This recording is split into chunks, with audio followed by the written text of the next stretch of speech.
Hello, everyone. If there is anyone, I'll find out in a moment.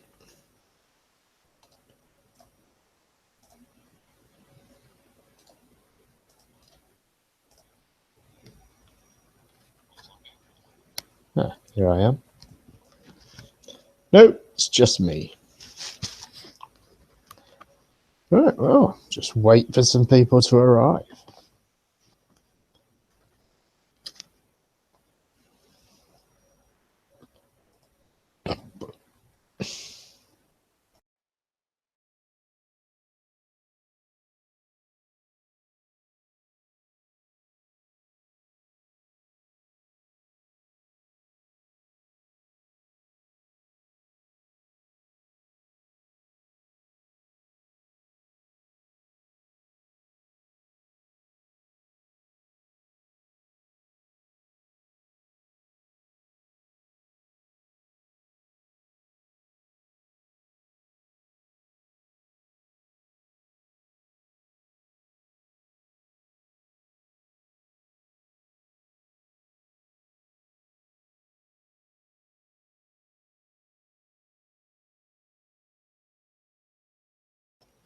Hello, everyone. I'm just waiting for some people to arrive, so I've got someone to talk to. You can see I'm gaining viewers. Somebody say something, like in the chat.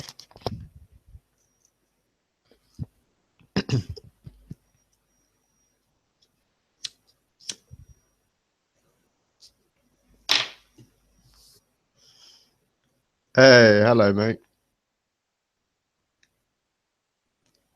Hello, everyone. It's good to see you all. Just waiting for someone to talk to, and then we're going to bitch about flat Earth for a few hours.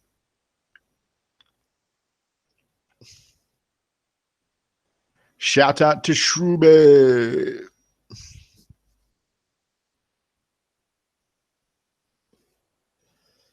Is that a person? Nope.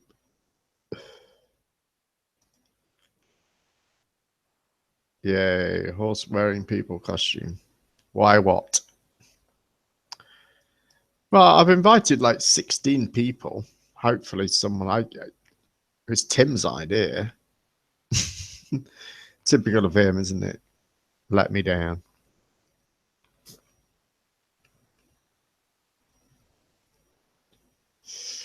Anyway, I'll give it a spin for a bit. Someone's bound to turn up, aren't they? Oh, he's not, is he? Oh, shite. I didn't realise he was live. Bollocks. I would have rather just let him do all the work.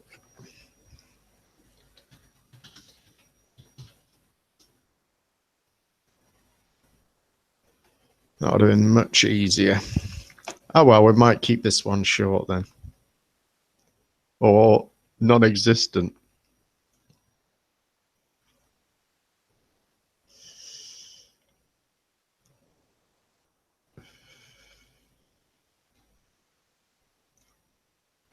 Okay, I'm not seeing Nathan's. Why am I not seeing it?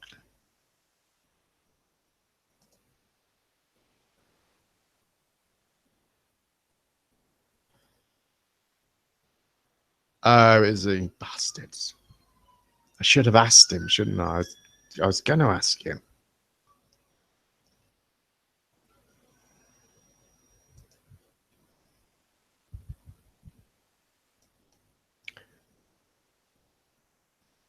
Backing down, what, from Nathan? Well,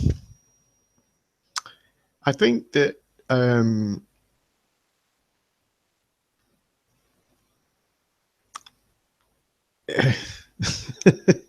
don't want to say too much.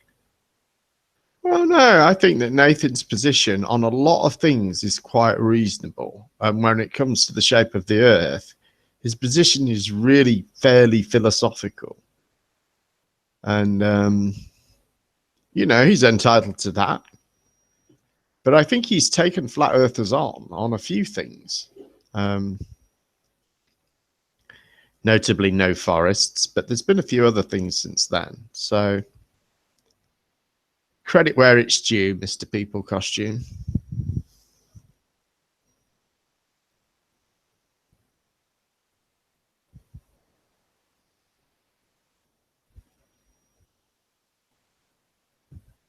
And he's reopened this debate, hasn't he? Which is, you know, it's something we've not seen for a while. Well, that's okay. That's good.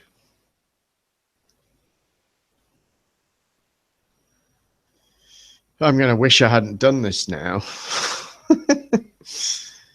So we'll do it till Nathan gets a good thing going, and then we'll knock it on the head, I reckon.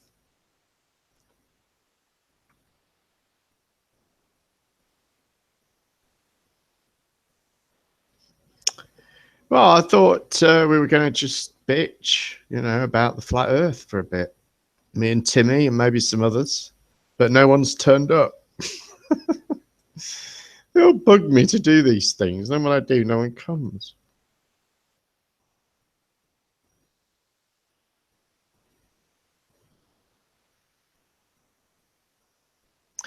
Yeah, I heard, you know, Dell always goes down that line, doesn't he? I mean, what he says is it's an objective reality. There's no debate. Well, of course, there. You know, I would agree with him. There is an objective reality, but does he know what it is? He's subjectively interpreting it, as we all are, and that's where the debate lies: is whose subjective interpretation is best representative of what we all experience in reality. So, and therefore, whose subjective view best matches what we think is the objective position. That is, you know, what everyone is experiencing. So, you know, I don't understand really why, you know, someone who claims to know about the Socratic method and all this sort of thing, which, you know, he clearly does. He does, you know, he's not ignorant of these things. You know, I don't understand why he just doesn't see that. He doesn't have access to objective reality, only subjective access. That's one way of putting it. Yeah, it's a fucking globe. I experience curvature every day. So, and I think, you know, my thoughts are, I've said this before and I'll say it again, I think that Dell is scared to have his opinion tested. I think he's created this persona for himself of being this sort of, you know, sort of great Socratic presenter. And yet, you know, you always see, you saw on tonight's show, as soon as he was challenged, he's name calling and mimicking, and you know, these are not the methods of someone who's good at argumentation.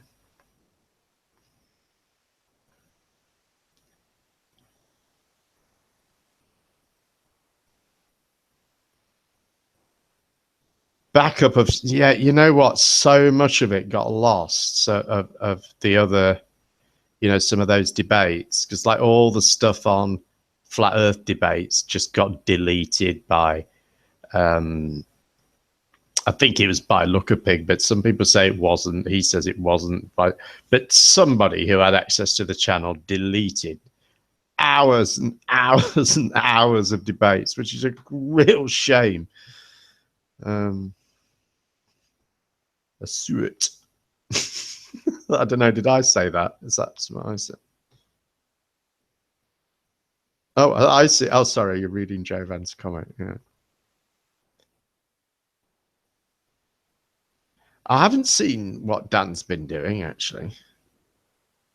Yeah, it may well have been A4. Yeah, it's a great shame, I think, because it was, you know, as I see this, although sometimes it's just, you know, people shouting at each other and stuff like that, if you think of it in terms of a like a historical context, like if you were, if if if it was 200 years time, or if now you could look back at a Victorian debate as it was, as the people were speaking to each other, that I think that that would be very entertaining with all its nuances, all its little what we consider to be sort of boring chit chat and things like that. In a historical context, that will be interesting. And so I think that that content, you know, whatever the state of it, I think it still had value, you know, and I think it will have greater value in the future. Isa, come on in. Did I invite you? I think I always can't see you. Maybe. Let me see if I can invite Isa. Maybe you'll pop in and let's see. Did I invite Isa? Add people. Flat Earth Court. No, never comes up. And now I'm calling myself, apparently. Don't know. Where can I stick it, Ice? I know, I'll stick it in an old hangout.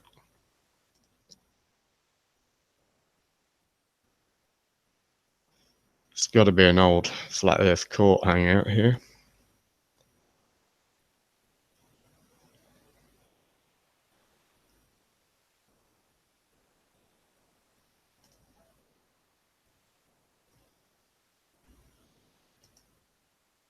Oh, someone joined me. No. Oh dear. It's not good. Yeah, here he is. Here he is. Okay, check your Google Plus, Isa, and I've stuck it in an old Flat Earth Court. So it should be up the top there. Right, where were we? Sorry, chat. I've been ignoring you. Dan W says there's embedded agents. Yeah, there's been Jovan. Yeah, there's been some wonderful drama, hasn't there? I mean, what have I? This is what I've got on my list. I've got FEA says FU to AE, which I thought was quite witty. Flat Earth asshole on the AE map. Cake, lovely. Thank you very much. Yeah, now Flat Earth asshole on the A. I'm just gonna monologue. I hope nobody minds. I just say what I think. Might as well. Why bother with having anyone else here? They only just stop me from speaking. So yeah, this is my thoughts. I'd be interested in hear what you say, Isa, on this, or Dan W. But as I see it, Flat Earth asshole has abandoned the FE map. He's pointed out these problems with it, which are the problems we've been pointing out for the last 3 years. But you know, we won't say too much about that. But he's pointed out these problems with it, and then he said he doesn't believe in any Pac-Man maps or anything like that. And I think he rather misses the point, because I think that we all agree, or I've never heard anyone disagree on either side of this argument, that people can circumnavigate the world, whatever shape it may be. We are able to go around it in a circle. So this means that either we're going around it in a circle in some way, or we're not. Those are the only two logical possibilities. And if we're not, you have to invoke some sort of Pac-Man portal to get from the end back to the beginning again. Otherwise, we're going round in a circle. So if we're stuck going round in the circle, if you're not going to invoke a Pac-Man portal, then you're pretty much stuck with the AE map or something very similar to it. Because this is my reasoning on this, we know what's inside the continental landmasses. We know this because we can use Google Maps. You can use your sat nav to travel from one city to the next. Your car doesn't use extra amounts of petrol that you weren't expecting it to use. The coastline is where you expect it to be. It follows the course that you see on the map. What's inside the continents, we can verify, and we all verify every day, or millions of people verify every day. And so if you're able to circumnavigate these landmasses, they must be laid out in a roughly circular fashion. And we know what's within those landmasses. And so you're stuck with something like the AE map. You can't get away from it unless you go all Pac-Man. I think. Hey, what up, brother? Oh, welcome, mate. Sorry, I was watching the chat and. Hey, bro. No. I gotta say, I wish you would actually rant more often. I like your take on things. You know what I mean? I think. Yeah, maybe I should. I have thought about it. The current state of affairs is some great fodder, I'm sure. But you always manage to sum up a critique. Right? Yeah. Well, that's how I see. I like it. That's how I see Flat Earth Asshole's position. I think he's created quite a difficult one for himself if he's going to maintain the Earth is flat, and it looks like he intends to. Well, but I guess. Go ahead, mate. Sorry, I've talked too much. Forgive me. No. Forgive me. I'll you know me. I'll talk, and you gotta tell me to shut up too. So I wanted to point out you made such a great observation with the idea of being able to look back in time at debate, and I really that's a really great point, and just wanted to drive that home because that's a great point. The other side of it is that I think it's almost like I could see FEA realizing like the market value of Mandela effect coupled with Pac-Man. Right. Well, I mean, I think really, that's like I think the future of flat Earth in like the sense of like people are going to go that retarded with it. It might as well. And if you're going to give up, I mean, like I don't know, but I think he seems legitimate enough. But I don't know. He also seems like when he's the guy. I'm from Chicago. Right. I just feel like he's from Chicago secretly. I don't know. Yeah, he's certainly a character, isn't he? He's certainly someone that drew my attention when he first came on the scene. I mean, I think he's done. I found out about. I think one of the videos was when he was crying about losing his girlfriend because of flat Earth. Right. That was one of my I was like, what the fuck? I was like, oh, that sucks, poor guy. I all felt for him, and I felt right. Yeah, him. that is. I think you always, if you've been in a relationship that was important to you and it ended, I think you're always sensitive to when it happens to somebody else. You know what I mean? You always, a little bit of you, it still feels that pain. You know what I mean? And well, I mean, that's it's always sad, isn't it? Where if a love relationship ends, I think it's a sad thing. Oh yeah, and that can happen over fucking toast, man. You know what I mean? Not just the shape of the Earth. So yeah, I mean, it seems unlikely that. I mean, that may have been a factor, but it probably, you know what I mean? It isn't something that ends a relationship, is it? Really, not on its own. Well, I think what I think is that really either. I think for some people it could because they're just that, they would dig in their heels. I mean, I may have been one of those people at a certain point where it's like, dug in my heels on somebody because they couldn't, accept that there might not be, you know what I mean? Like they just couldn't open their head up to it. And I think that's the biggest, the critique from a flat earther to somebody else in their life, if they're going to make an issue of it, is the idea that, hey, like you can't even think the idea, like I take it where you yourself can imagine the idea. You're imaginative. You're creative enough to Yeah, imagine the sure, yeah. idea. It's just whether or not you accept it or not that people take umbrage with or whatever. But at least you can imagine it. Like some people will literally shut it down, can't think that there's any possibility for 1 second, and that I think is what draws the line for people in relationships and families and stuff like that. Well, or maybe in some circumstances, perhaps it's quite extreme. I don't know, but I think sometimes really the difference. You know, I always make this joke about fancying Patricia. You know, and I kind of, I imagine what it would be like to be in a relationship with Patricia, and it would just be hell because she just has a totally different worldview to what I have. I see things sort of very much in black and white in their sort of physical way, and she has a whole spiritual world that she subscribes to that I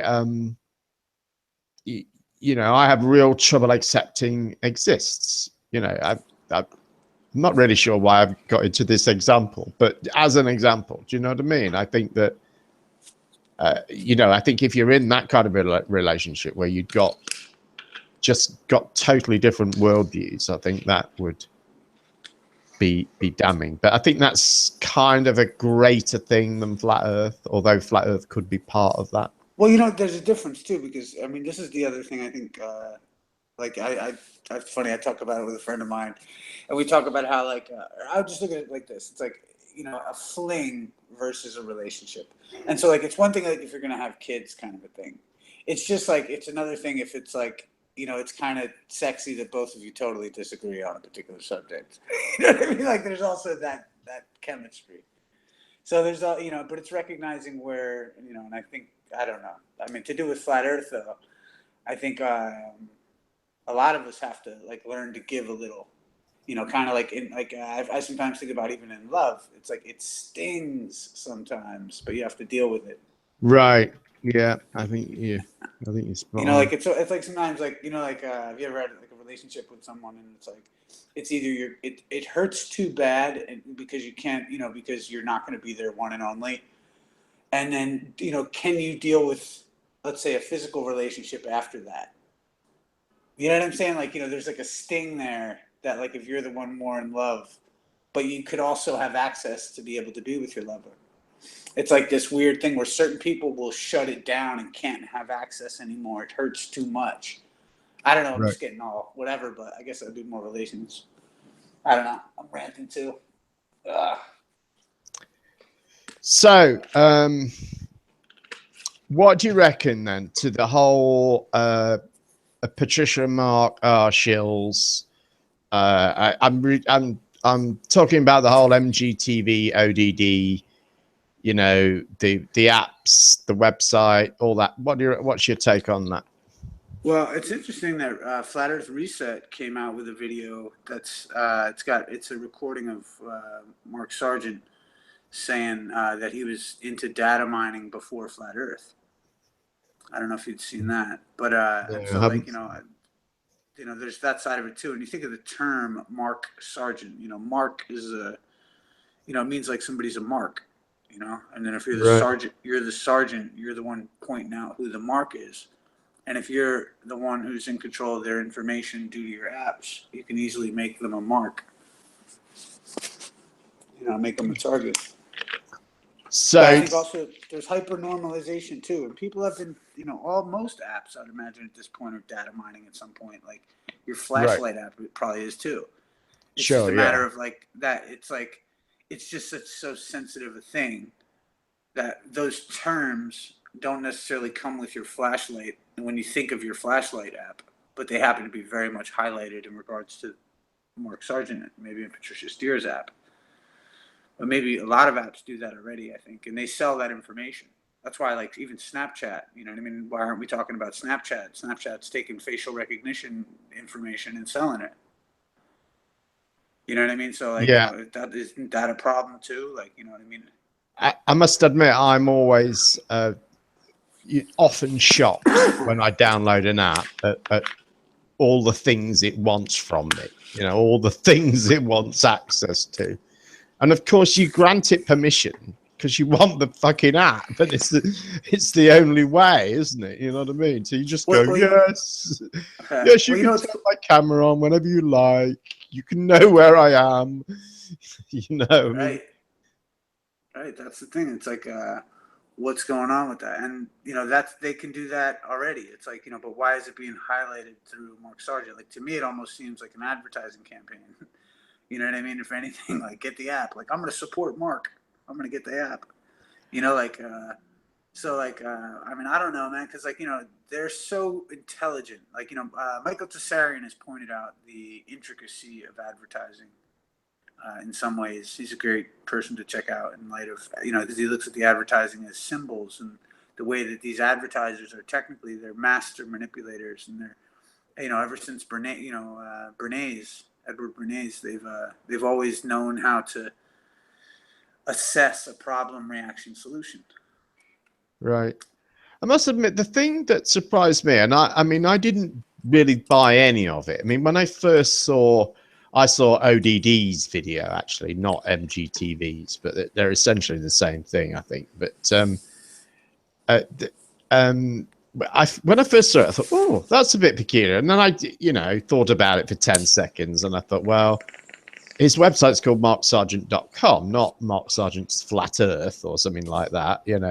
It's not unusual for someone to register a website in their name. And then as regards to the apps, I thought, they've used the same template. It's just seems pretty straightforward. But then when I heard their sort of response show, if you like, where they had this guy on who's from this Metanomics or whatever the company's called, and he said, this is what really surprised me, that they had approached Mark with their app, which I thought, I mean, that must be pretty unusual. You would have thought that they, well, they got they needed to go out and find a guinea pig and they just picked someone like that. It just seems seems a bit peculiar to me. Didn't they say they were friendly with one another or something like that? I really wasn't. I don't think he did. I think he said they wanted like a niche market, and they've done this stuff they've done some like yoga and these sort of new age self-improvement type. It's probably not fair to say new age, but that sort of thing. You know what I mean? I think they've got some vegan stuff on there, and The Secret, that kind of crowd. Yeah, so they did have, they had and they did have thousands and thousands of apps. It just seems odd. I thought it seemed odd that they approached Mark. You'd think they'd be having people calling them every day, making app inquiries, and if they needed a guinea pig, they just select one. But I'm not they're obviously very, very experienced in that field. The guy obviously knew a lot about what he was talking about and how to market these things. And, right. That's knowledge I don't have. So I guess I'm making a sort of an argument from incredulity, Well, I think,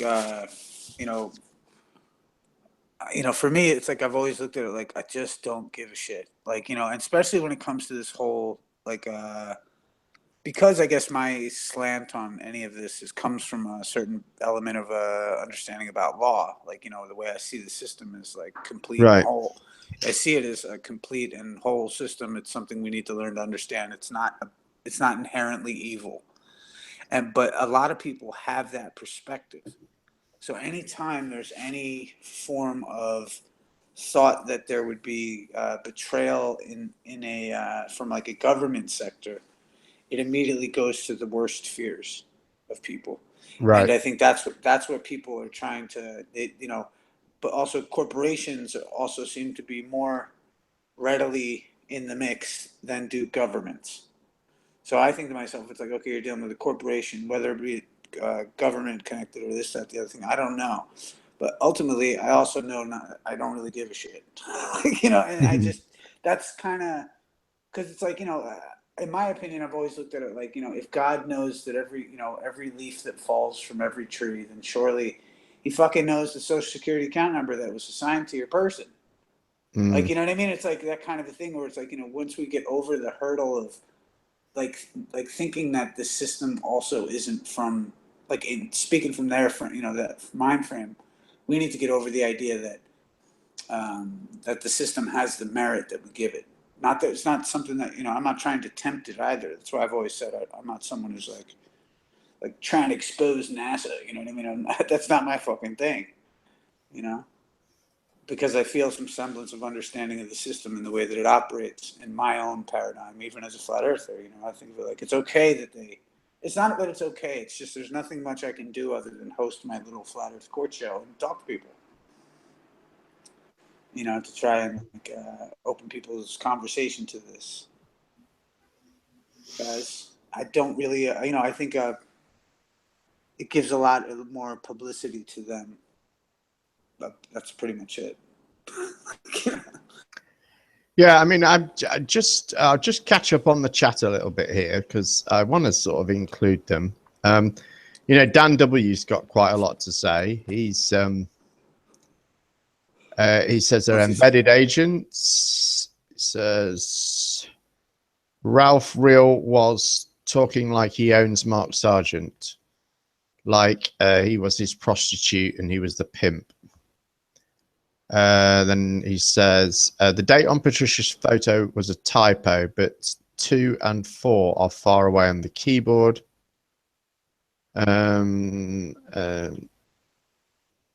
Horse wearing people costume says, I'm ashamed for my low IQ mongoloid hubby. Dan W says, going through all the Photoshop Facebook pictures. Well, I mean, Dan, do you think is that a reasonable view? I mean, I must admit, you and I, we say hello. You seem like a reasonable chap. And then I see you in Antonio's chat. I see Antonio claiming that Patricia is really a man and calling her Patrick. And I have to say, I can't believe that a reasonable adult thinks that is anything other than just a ludicrous lie. I'm astounded that anyone is taken in by Antonio's nonsense at all. I think of Antonio as like it's like almost I don't know. I don't know what to say, man. I think it all like if I were to take any of this shit seriously, I'd say, oh my god, it's so horrible. But I often think of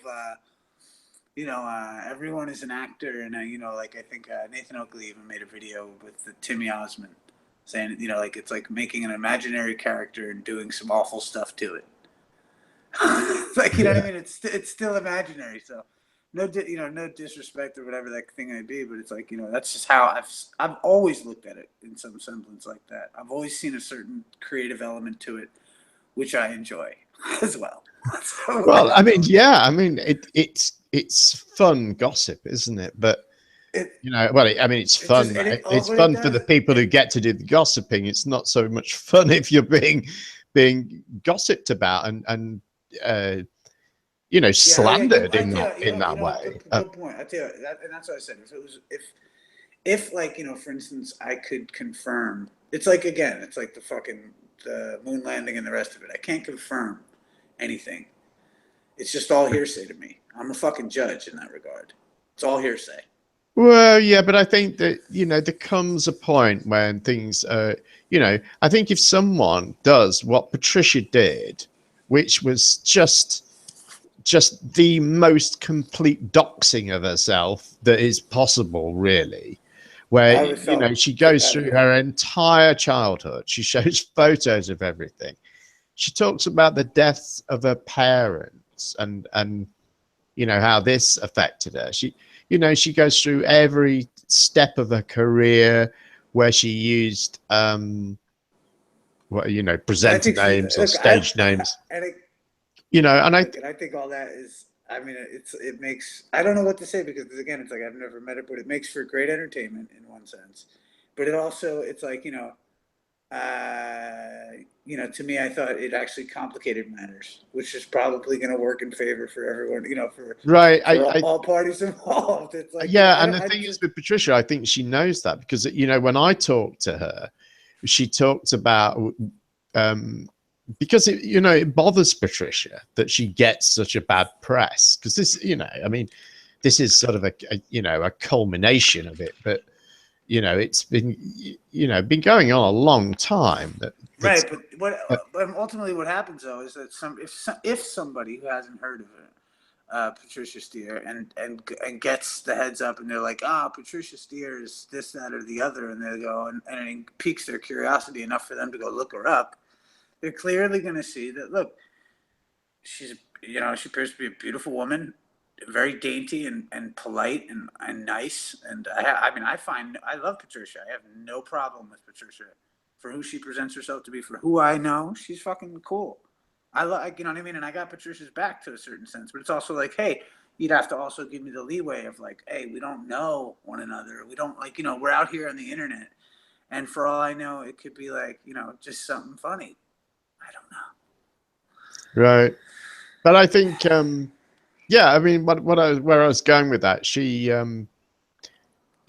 talked about, this bad press that she was getting. And I mentioned, I said, well, you did try and address it when you did that video.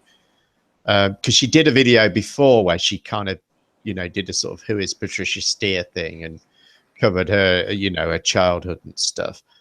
And she said it didn't help a bit, did it? Yeah, that's the thing. It's already. I said, well, no, it didn't really. So, she's had experience of this and she knows the dangers of it, but she went ahead and did it anyway because I think she felt that she didn't have a choice. She'd got to respond in some way, and I think she responded in a really complete way. I think, call me gullible, but I could hear. You could hear her voice breaking up at times, and I think that was real. It was at the times when she was talking about emotional times in her life. She's talking about her, her parents and that sort of thing. And yeah, I think she was being honest, and I think Dan's responded saying it's like, who do you believe, Patricia or Antonio? Well, I believe Patricia, and I believe Patricia because I think Antonio's claim is, on the face of it, is unreasonable. She certainly looks like a woman.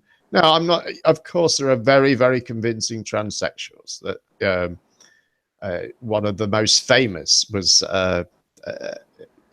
won like Miss World, or I don't know whether they actually won it, but was a contender in it and was a fashion model. And Tula, I read her book years ago, and so of course people could be convincing, but on the face of it she looks like a woman, and she's produced a whole load of evidence, including childhood photographs and things like that support that view.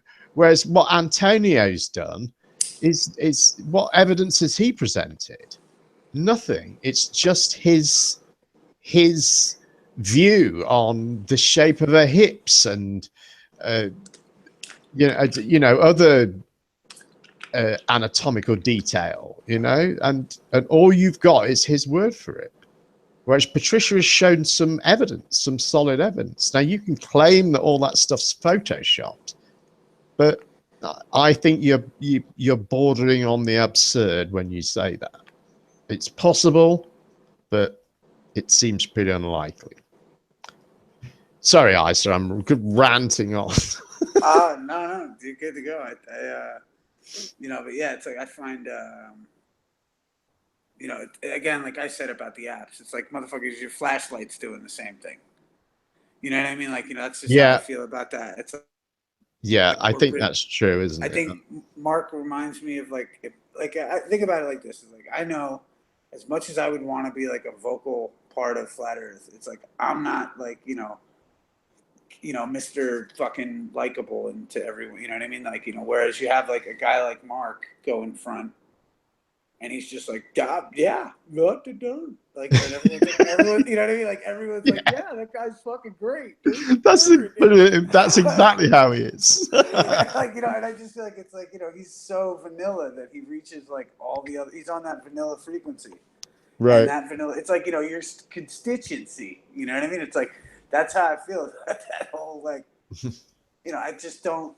But again, I just don't give a shit. It's not. He's not what turned me into a like. You know, I didn't have all my eggs in these people's baskets. In that Right. sense, like coming into this discussion, like all I needed was once it piqued my curiosity. I was like, well, I didn't trust Eric DeBay's footage with the buoys. I didn't trust anything.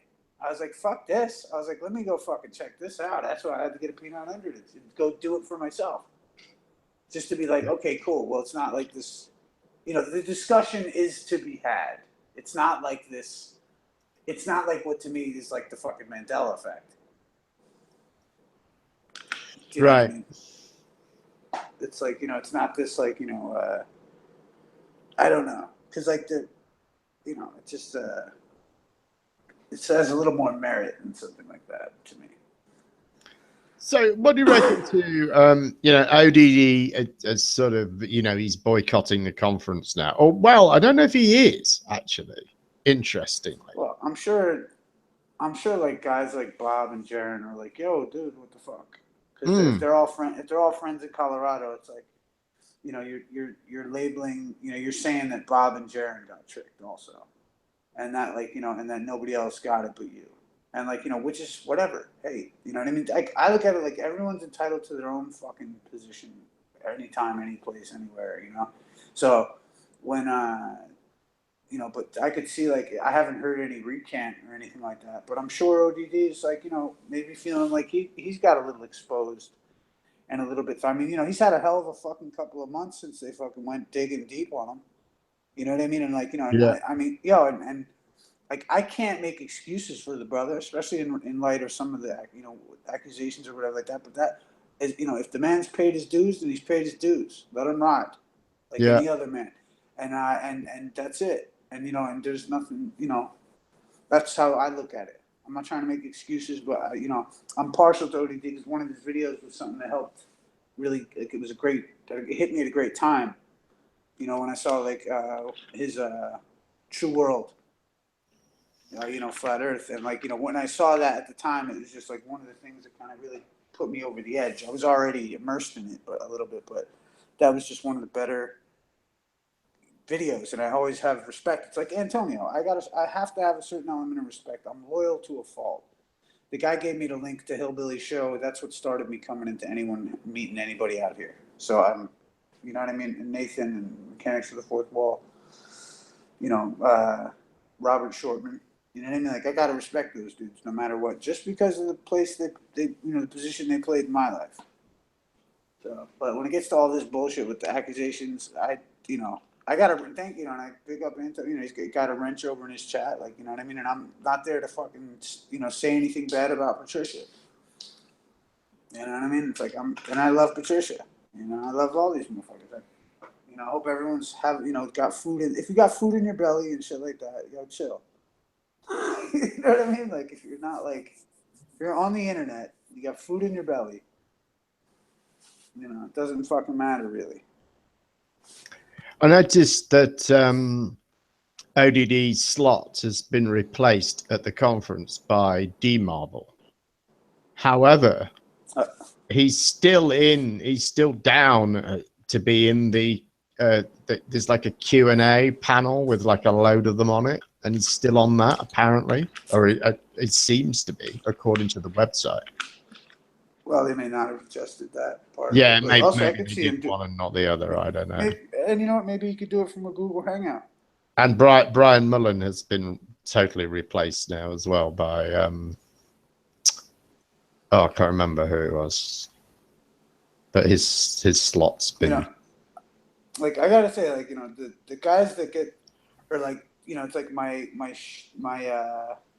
whatever Spidey senses go nuts. It's like guys like the guy Robbie David, who seems nice enough, but there's also this element of like, you know, my whole thing is that whole corporate, like, you know, like if I was like, well, what you have to understand, Jen.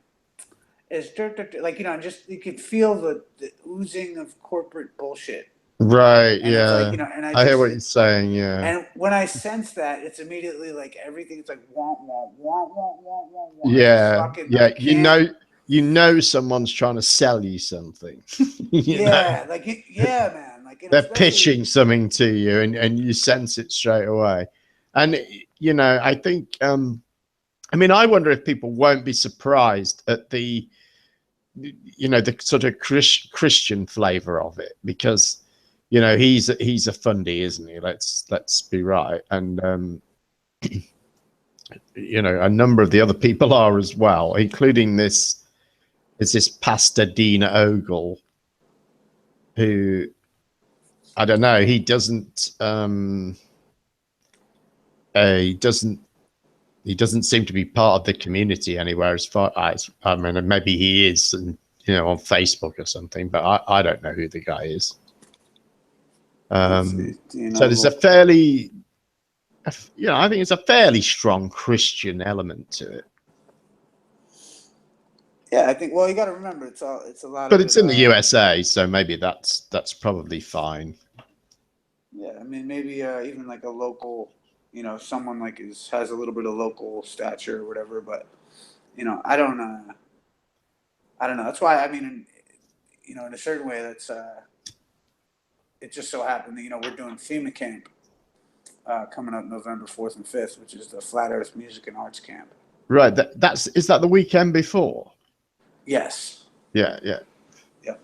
In Colorado, and we're gonna have like a lot of art there. It's like, you know, that's where I think, you know, the only genuine way. I mean, you got to remember though, people That's like want. next weekend, dude. Right.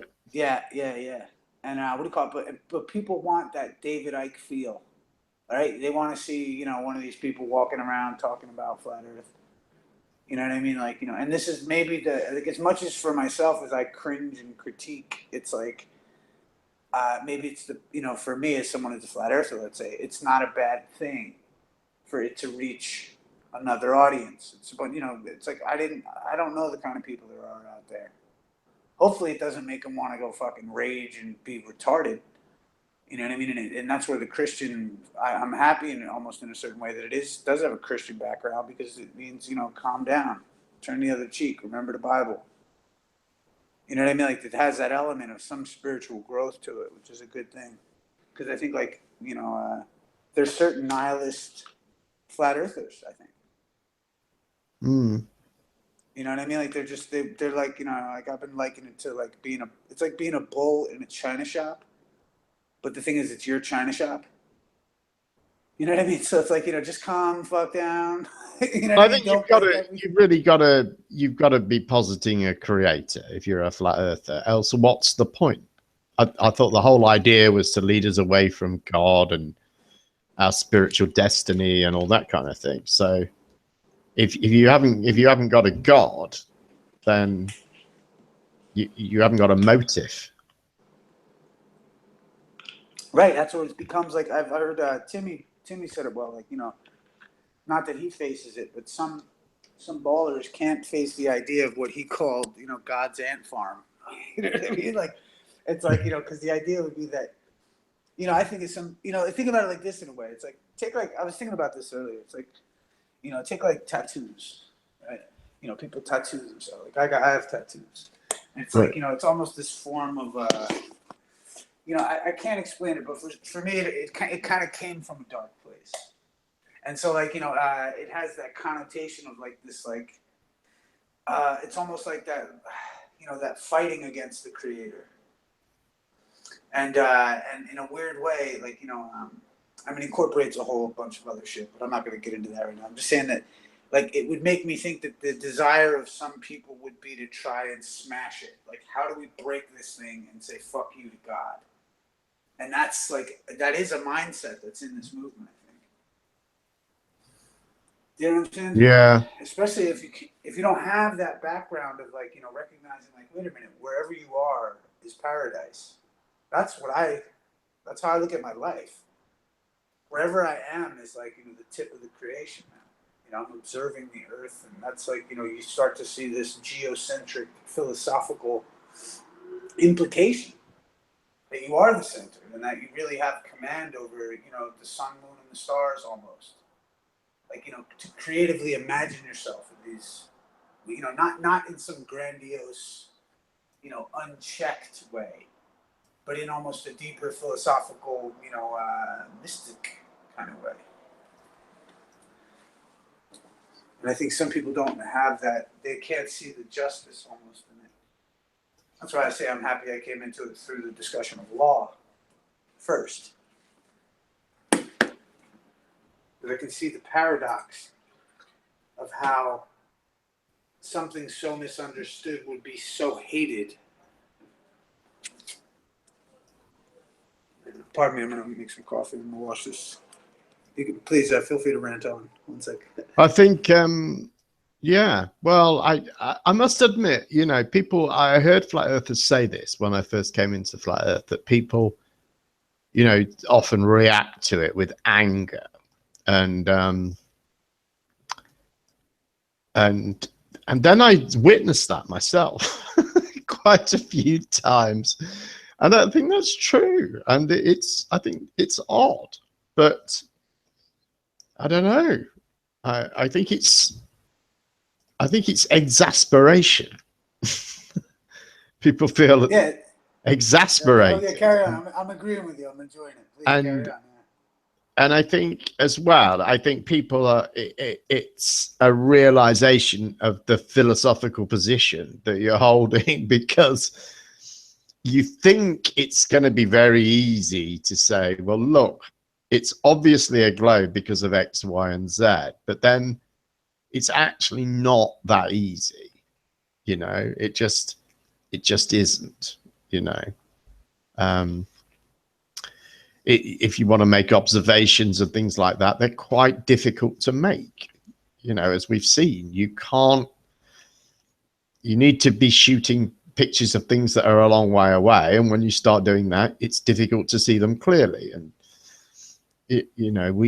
most of us aren't able to get very high up. And it is quite challenging if people are being, hyper skeptical about things. If people, are prepared to dismiss all of space exploration in just throw it aside, it does become quite difficult to put the idea across. And I think people are surprised by that. Yes, I agree. How difficult it is, Yeah, and that's I'm really happy to hear you say that, because that's really been my argument from the gate. It's like, wait, flat Earth is stupid. Like, whoa, this is like this heavy duty fucking conversation right here. It's not that. Some people, again, if you're willing to leave out the NASA pics, because that's really something that flat Earth further. I love you and Timmy, and you formulated all your arguments so that, okay, we're not going to okay, boom, boom, boom, boom. It's not limited to that. And that's where a lot of people, and they get out. If that's why I've always said with earthers lose their shit, because I'm like, dude, all you got to do is show these inconsistencies repeatedly. And make it. There's no, no sane person can just totally dismiss, like yourself. Like I have the capacity to understand it, but the wit is too fun. Are you able to invite Validation Boy by any chance? Yeah. I can't seem to see him. Curve just said 2 poles, which of course, I think is I think that's a great. A great argument against flat Earth. But what I was talking about, Curve, was when people's first reaction to the idea of flat Earth, and I think for most people, they can't draw upon 2 celestial poles. That isn't sort of common enough knowledge for a lot of people. And I think perhaps people who do have that knowledge, they're perhaps not the ones that react angrily when they come across the idea of flat Earth. They just go, 2 celestial poles. you know, and I've heard the most there's no damning need for them to critique. be angry. But I think often I think for people it's the frustration of not being able to find the thing they need to be able to say, look, it's a globe. Well, also too, even the ones that and the ones that do know, let's say, about the celestial, the poles, or the celestial poles, is the idea that now they're mad at the educational system, Right. more than anything, they're almost like, how the fuck did this person get through? But in the same time, I think there really is this ancient discussion that I think even the learned academics of today need to recognize that this is not as simple as once thought. And once you learn that there's, I think, 60 other cosmologies, that it's not the only one that we have. There's the one that's accepted, but it's not the only one. And many things before were accepted, and they, and had to be rejected. Burning, with the witches. If they throw them in the water, if they drown, they were a witch. Right.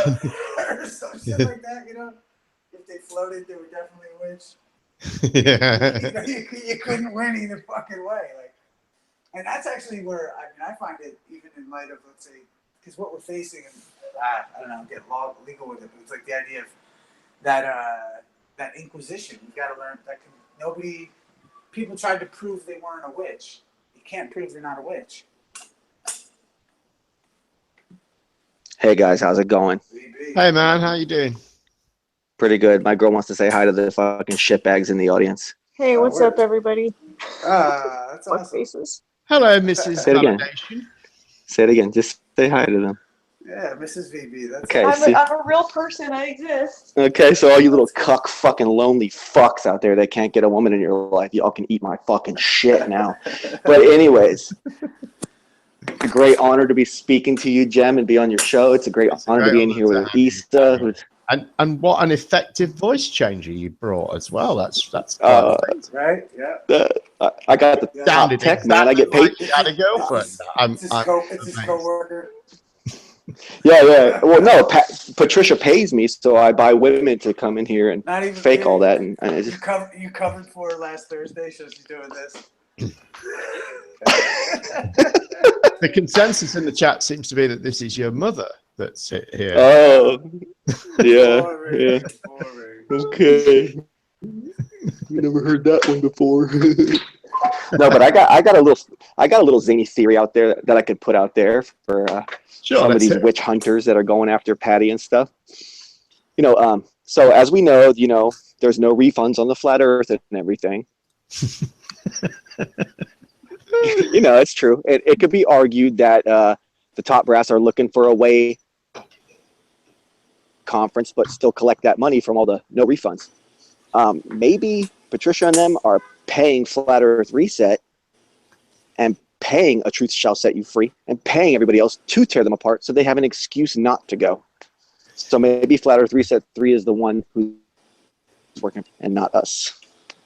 Could be. Now that idea unfairly throws Patricia under the bus, which I don't necessarily want to do, but it is something that could be argued. Just saying. Yeah, I think they'll be there though. I do. I think they'll go. Yeah, I think they'll show up. I think it'll go down. Yeah. I'm thinking of actually getting the live stream. It's a very difficult thing for me to do. So I can't, I'm going to have to give them money, and that offends me. It's like $17 or something. It's $27 now. That was the early bird live stream, mate. No shit. Oh, wow. $27 now. Robbie David getting that Jem money. He's going to make a fucking killing, man. I tell you what, I wish I'd thought of it. Yeah, he's fucking, yeah. I mean, it's funny. I'm in a weird position personally because my channel, I kind of made my name trashing Patricia Steer. Kind of knows that. And now I'm getting blamed as though I'm working for her and stuff like that. It's pretty ridiculous. Everyone already Talking, thought but we've that been about. texting back and forth. Everyone already thought that anyway. But she's actually very nice, and like I actually kind of feel bad for her at this point because now you got this reset guy who's out here like giving out her home address, and if she's gonna go away, then her house is gonna be unprotected and all that bullshit. You know, it's just like very scary, man. I don't see why things have to go that fucking far. We're on a Right. YouTube platform talking about theories and ideas and words. I mean, why does it have to come to, you know, I know where you live, I'm gonna come kill you, I'm gonna come, you know, or I'm gonna come fuck your shit up. I mean, like, yeah, people can say, well, there's a reason for that. Is there's money involved and there's business and there's money to be made. I understand, but like, if you didn't pay for it, you kind of don't have the right to blame them for anything. I think for it and you got suckered, then come after them. But if you're just out there speculating and you don't really have any rock solid proof and you want to speculate, turn it into a bloodthirsty witch hunt, which could cause some crazy person to go out there and do something really harmful to someone. I think that's atrocious, man. What do you guys think? Yeah, I agree entirely, mate. I've always thought that. I think that, you know, I think that we can come in a chat and we can talk shit to each other and call each other names all day long, and no harm gets done. We're all adults. It's only words. None of that matters, you know. And if it really bothers you, you can just close the tab, and it's all gone away, and you don't have to worry about it. But I think once people drag this into real life and start throwing in people's families and their address and all that sort of thing, you know, it doesn't matter if you don't act upon it. You know, you're causing that person anxiety, long-term anxiety, because they've got to worry about what it is that people are up to, that you know, now that information's being spread around. And well, now, what do you think about this idea now, Jem? What do you think about if, okay, so let's say you got a guy out here doing all this fucking trying to, you know, dox everyone and shit like that. It's like, what if, like, you know, this is to make like the most conspiracy minded people of all want to, because like ultimately, like, you know, the government has the ability to find out who that person is, but it probably just needs the license to be able to. So what if all this is to get the people to beg for the internet security? I don't know. I kind of, you know, I kind of, you know, I almost feel like that myself sometimes when they're just the endless crap that's online. They're just fake news that's out. And I mean, actual fake news. I'm not talking about, you know, mainstream news that you guys claim is fake. I mean, stuff that nobody disputes is fake, but is still presented as you know, has a sort of it's on websites that look serious, you know, like that thing about when, you know, a few flat earthers fell for it, where, you know, Donald Trump said the earth is flat, and it was on a website called CNN.com or CNN something, and CNN stood for, you know, Kathy's nighttime something or other. I don't know, something weird. Like it wasn't CNN, and Trump didn't say the earth was flat, but a few people fell for it because it looked quite real, you know. And I guess they wanted it to be real. But yeah, I mean, like, you know, I think there is a lot of crap out there. And, you know, I mean, in some places, I think in Australia, I think it is, they've made some legislation where they don't ban anything that's fake, but they score it. So like the stuff that pops up on Facebook has some sort of score as to how reputable it is, I think. Something like that. Have you heard of this? There's what got me was I thought interesting. I think it's called Neonatal. It's like one of those mags. It's like, you know, like Blink 182 singer died because he knew this, that, the other. You know what I mean? Like all this like stuff that's unprovable and unsubstantiated. And you look up, and the guy who owns that thing is a guy who's ex-British intelligence. So like, you know, all of like, you know, a lot of this fake news stuff, you know, in a way, to me, it just seems like, you know, a way to obfuscate from really all the other shit that's going on in this conversation. It's to make it so complicated that it's impossible. The truth will be buried in 20 years. Exactly, and and then we are left sort of Right, and that's crying out for some sort of control over this stuff. I mean, interestingly, I saw there was a documentary here about the U.S. election, the last U.S. election, and how they'd used these fake news stories as a sort of advertising tool. So they put out a story about, Hillary's done whatever, and a lot of people will click on it. And because of this, Facebook took, I don't know what it was. I think it was $650 million or something like that they made from advertising from the US election. So the point is, it's a big advantage for Facebook to propagate these fake news stories, because people click on them, and when they do, they make money. right.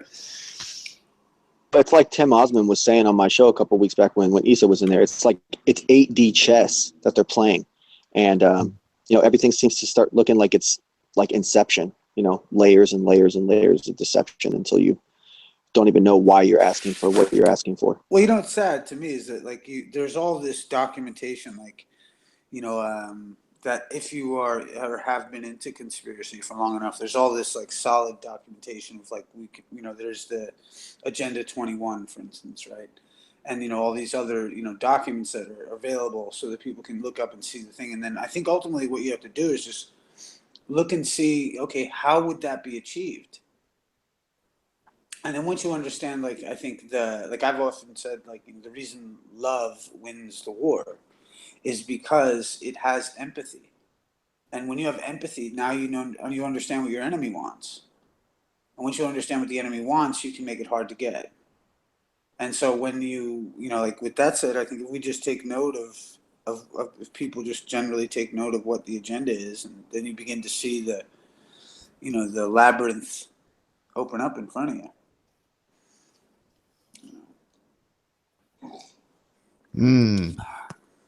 But it takes a little bit of, it's scary to go look sometimes.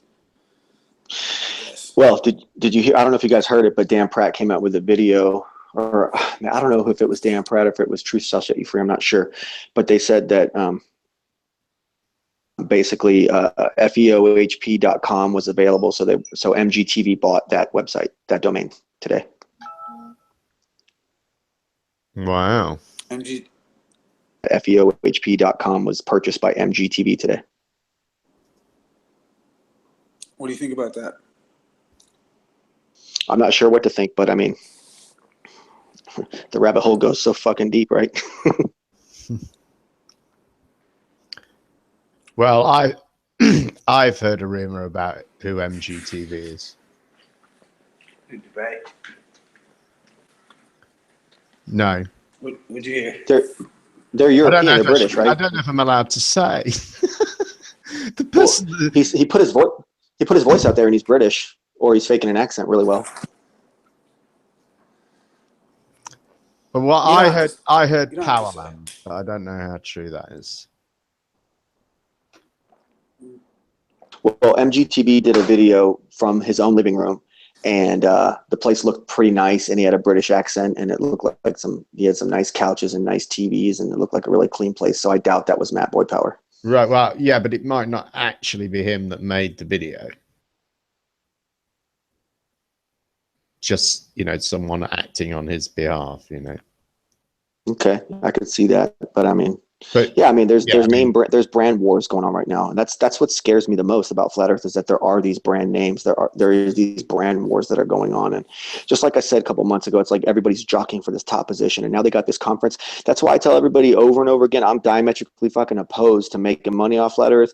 I'm totally opposed to them having this conference. I'm totally opposed to even people. I'm not really opposed to people putting ads on their channel, but when you start asking for Patreon and all this stuff, and you push for it really hard, I know like Star Gods, he barely ever mentions it. Dan Pratt barely ever mentions it, but like some people out there, PayPal and their Patreon, I'm just opposed to all that stuff, man. So I can't support the conference. I got to keep my suspicions open. But Trisha is really, really nice to me on a personal level, and we communicate, and she even understands that I'm really conservative about this whole thing. And she chooses to, keep doing what she's doing, and I can't really stop her because we all have freedom of choice. We all have our own voice. You can't stop someone else from saying what they want to do, but it's no secret. I'm against the conference, you know. I would go and speak at the conference if I was invited. Fuck it. I'm not really sure in what universe that could ever happen. Honestly, Tim, I want to do like a show. Like you would do I could just see you in a comedy, like a British comedy, where you're like at like some concert, like bitching and moaning, but like you're there to get an autograph. Yeah, I would love to do stand-up comedy. You know, I often think I could do it, but then I really think should, that bro. they always say the people that think they can do it are the people that can't do it. So I don't know. Well, no, man, that's the people you got to get in there first to figure it out. You got to know, you know, if you never stepped up to do it, you never know. Yeah. You know what I mean? I could see it's like, especially if like you just got the, you know, the luck of the draw, which I could see you getting, dude. It's like you're fucking awesome. Especially like if you just went in there and did your whole bit about flat Earth, like I go and argue with them. I did a couple of quite successful speeches at weddings.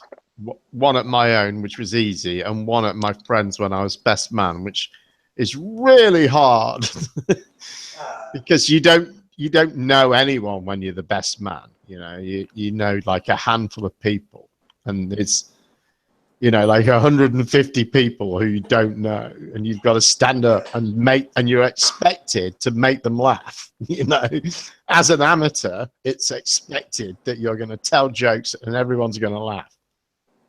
So, but I did all right, you know. I think you did hold your own, dude. I did find it, you know, sort of vomit-worthy, nerve-wracking, you know. Dude, if you ever do, you should just feel like take your phone out and record the set. So we got the set. Right. Like put a little stool down and just hit the record thing on the phone, and like so we capture it all. Yeah. That'd be awesome, bro. I'd love to hear your stand-up comedy. Stand-up comedy, to be successful in stand-up comedy, it's all about, you know, timing and reading the current social, you know, the current culture and making a mockery of it. Right. And that's what it's all about. So, I mean, that's really the craft. That's really the art, because the content just creates itself. You just have to know how to get access to that content in your mind. Yeah. And I guess the other challenge for me is with stand-up comedy is it requires that you stand up. And I'm not that good at that anymore. So I always end up in pain after about half an hour. So then again, a comedy set isn't very long, is it? No, dude. Why? Hold on. It means you just take over. You bring a chair with you on stage, put it down, and be like, you know. That's true. Yo, check it out. I got your first line. You can sit down, and then you look at the crowd and you go, "I don't do stand up often." Yeah, that's good. I tell you who, we have a comedian here called what's his name? Fucking hell. He's Australian actually. But anyway, he's got one leg. Right. So he's got a prosthetic limb. And I've seen him live way before he was like really famous. And he'd do this whole thing on stage. He'd do his set, and then he'd tell you that he'd got this prosthetic limb, you know. And he'd start messing about with it, and he would take it off. You know? But yeah, so I mean, obviously, there's lots of people that do, you know, with much greater disabilities than mine that do stuff like that. He always said, because he's Australian, he always said that whenever, because he's in England, you know, he lives in England, but he's Australian with an Australian accent, and whenever he tells anyone in England that he's got a prosthetic limb, the first thing they say to him is, "Did a shark get it?" Because just assume because he's Australian, he's got a limb missing. It must be because of a shark. That's the only reason Australians lose limbs. Welcome, Timmy. That sucks. That's a good. I didn't know you were live, man. My bad. I was on Nathan Oakley's chewing out the CGI Osprey guy. Was you? Oh no! You know, I wanted to. As soon as I launched it, someone said, "Oh, why are you doing this?" Because Nathan Oakley's going live. I was like, "Oh shit!" Yeah, dude, and Jed's going live too, man. Here in a bit, or live right now, maybe. Oh no, it's your fault. You told me to do. Down. I know, man. Well, not to worry. Well, I wasn't planning on being here that long anyway, so we're just Okay. thinking about the current state of flat Earth.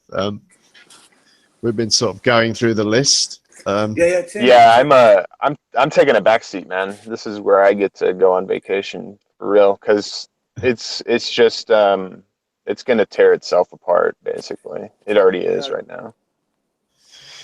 I think it will, but I don't think it's going to go away, you know. I just don't. Well, look, I get depressed when I have thoughts of it going away, so I got to stir up some more drama, dude. So look, Yeah. we got to keep this flat Earth sophism side Trojan horse meme going, bro. Yeah, but you know, I've been doing this research on these Victorian flat earthers, and they all went to their graves believing this. None of them recanted anything ever. You know, Really? yeah. I mean, they yeah, they loved it. Well, listening to Dell, I caught maybe 10 minutes of it spread out today, but I usually listen to his monologue, but unfortunately, it's just like, you know, I think it's disingenuous to say, you know, we don't know the shape, we don't know anything about it, but we know it's not a sphere. I just think that's kind of like very, Right. like I've said before, it's the ego that's built into that to say that basically everybody's an idiot. Hold on, You know. Oh, wait. Oh, forgive me, guys. Go ahead. Yeah. No, go ahead.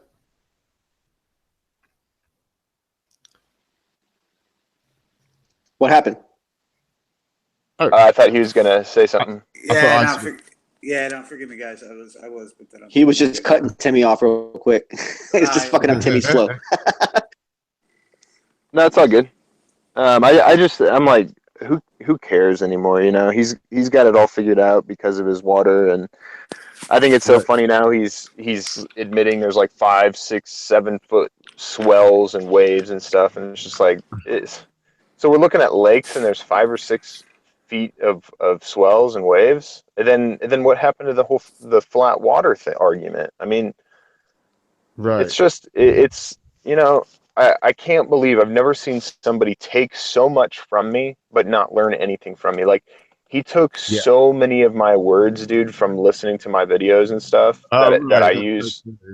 Yeah, and it's just like then I get it used against me basically, and really I don't care at the end of the day. It's not true, you know. And yeah, I wish. Well, there's so many, dude. He learned a lot, and he's looked up a lot. He didn't. He was very one dimensional at the beginning, and now his water argument's got so many freaking clauses, and I mean, it's just ridiculous by this point. It has to be like standing water, and it has to be it's only large bodies of standing water when they're at rest, and I just think the ultimate fu at this point is just to basically just let him do what he's doing. You know, like live a life of being angry and misdirected hostility towards something that you just don't understand. It's much bigger than you. The complexities of the universe and the earth are much bigger than looking at water, and that's why I like a lot of other flat earthers, that they can actually look at other subjects and kind of take them in and try to figure them out. But he's just gung ho about water, dude. And it's like, okay, man, you know, go on for years and years talking about water. Have Merle on, have Cross-eyed Billy on, you know, Patch-eyed Billy, or whatever his name is, and it's just sad, man. He thinks he's making a difference because of the numbers, and the numbers are inflated. Like I've noticed when I put Beyond the Imaginary Curve, I do this on purpose. In my tags, it will get like way overinflated views. So I don't know if it's just an easy algorithm for, you know, hit Globebusters, the PSYOP, you know, to fucking keep it going. Globebusters, and I mean even Antonio for hours and hours talking just absolute garbage yesterday, and he almost had 300 people. Right. And then Bro Sanchez has like 350. It's like, yeah, you guys might be thinking that there's numbers and this is cool and stuff, but it's just like you guys go for numbers, you know, like the flat earth, they go for what looks big or who's hot or whatever, and they just, I don't know, man. I'm I'm so tired of trying to fucking try to figure people out about this. You know, I do find that a lot of people are like right-brained or very artistic. I I think just that's never very meet. true, isn't it? I think that Yeah, almost every flat earther seems to have a guitar in the background, and they're often talented, musically talented. Isa, of course, is a prime example. I mean, who's more musically talented than Isa? Validation boy. Yeah, well, flat there's vessel. Hangnail. There's a lot of cool. Yeah, Yeah, that Sheeps and Neeps. He's a good guitarist. there's a guy on Poncho's Pete that used to come on Free Channel a lot. Oh yeah, Dan what's his name? Dan W or no? Do you know what? I was talking about him the other day and I couldn't remember his name. Soddy The hell. Hawaiian guy, right? Or was he from Hawaii? Oh, what was his name? Oh, I don't know. It's just Fucking like I guess they don't really great value the singer, truth great in any way. guitarist. Yeah. I gotta say, there's some drama going on around the other way. Oh, Fuck where? yeah, These there is. guys, Dude. I'm just thinking, guys. I just think it's like right up your alley. Oh, where's the drama? Over at Oakley's. Over at Oh, where? is it? Is it? Yeah, it's these morons. It's just, you would love it. You should just turn it on. Event actually. skeptic. Just turn it Yeah. on. We'll listen to it through here for a sec. It's fucking ridiculous. You'll love it. Oh, we could do that. Ronnie is the worst, bro. So funny. I talked to them the other night and they seemed pretty. It was a decent conversation. I don't know if you guys caught that, but they pretty much said that the God created us in a world that has observations of a sphere basically, but it's flat. So I'm like, oh, shit. At least they recognize that there's observations to be had that leads one to believe it's a sphere. I think that's just more honest than most flat earthers. I don't know how they reconcile the deceiver God though. I don't know, man. I guess so they weird. would say we deceived ourselves, probably something like No, that. there's like the world. If you're of the world and Satan runs this world. I hear Rand Campbell say it all the time. Right. It's part of the whole fall thing. It's why we have disease, and I get it. I would like to point out really quickly that, Pillbox was over in that chat, Nathan Oakley's. And again, he's saying, that I post images of little children, child porn and all this stuff, just kept saying it. And I'm just thinking to myself, it's absolutely amazing that, these Christians say that they're Christians, and they just seem to be the biggest fucking liars and hypocrites I've ever seen in my life. Yeah, like, there's no evidence of that. And then Adam A4 started saying that I'm on Tim Osmond's on the child rapist log or whatever. I'm like, whoa, you're not even using my real name. How would you possibly know that? It's just absolutely stupid. God, dude. I mean, the thing with Pillbox is he's always done that. I mean, he's added a little more detail in your case, but one of his favorite things is to accuse people of being pedophiles, and he was sort of famous for it in the atheist Christian debate. How much conversation can you have with Pillbox before he calls you a pedophile?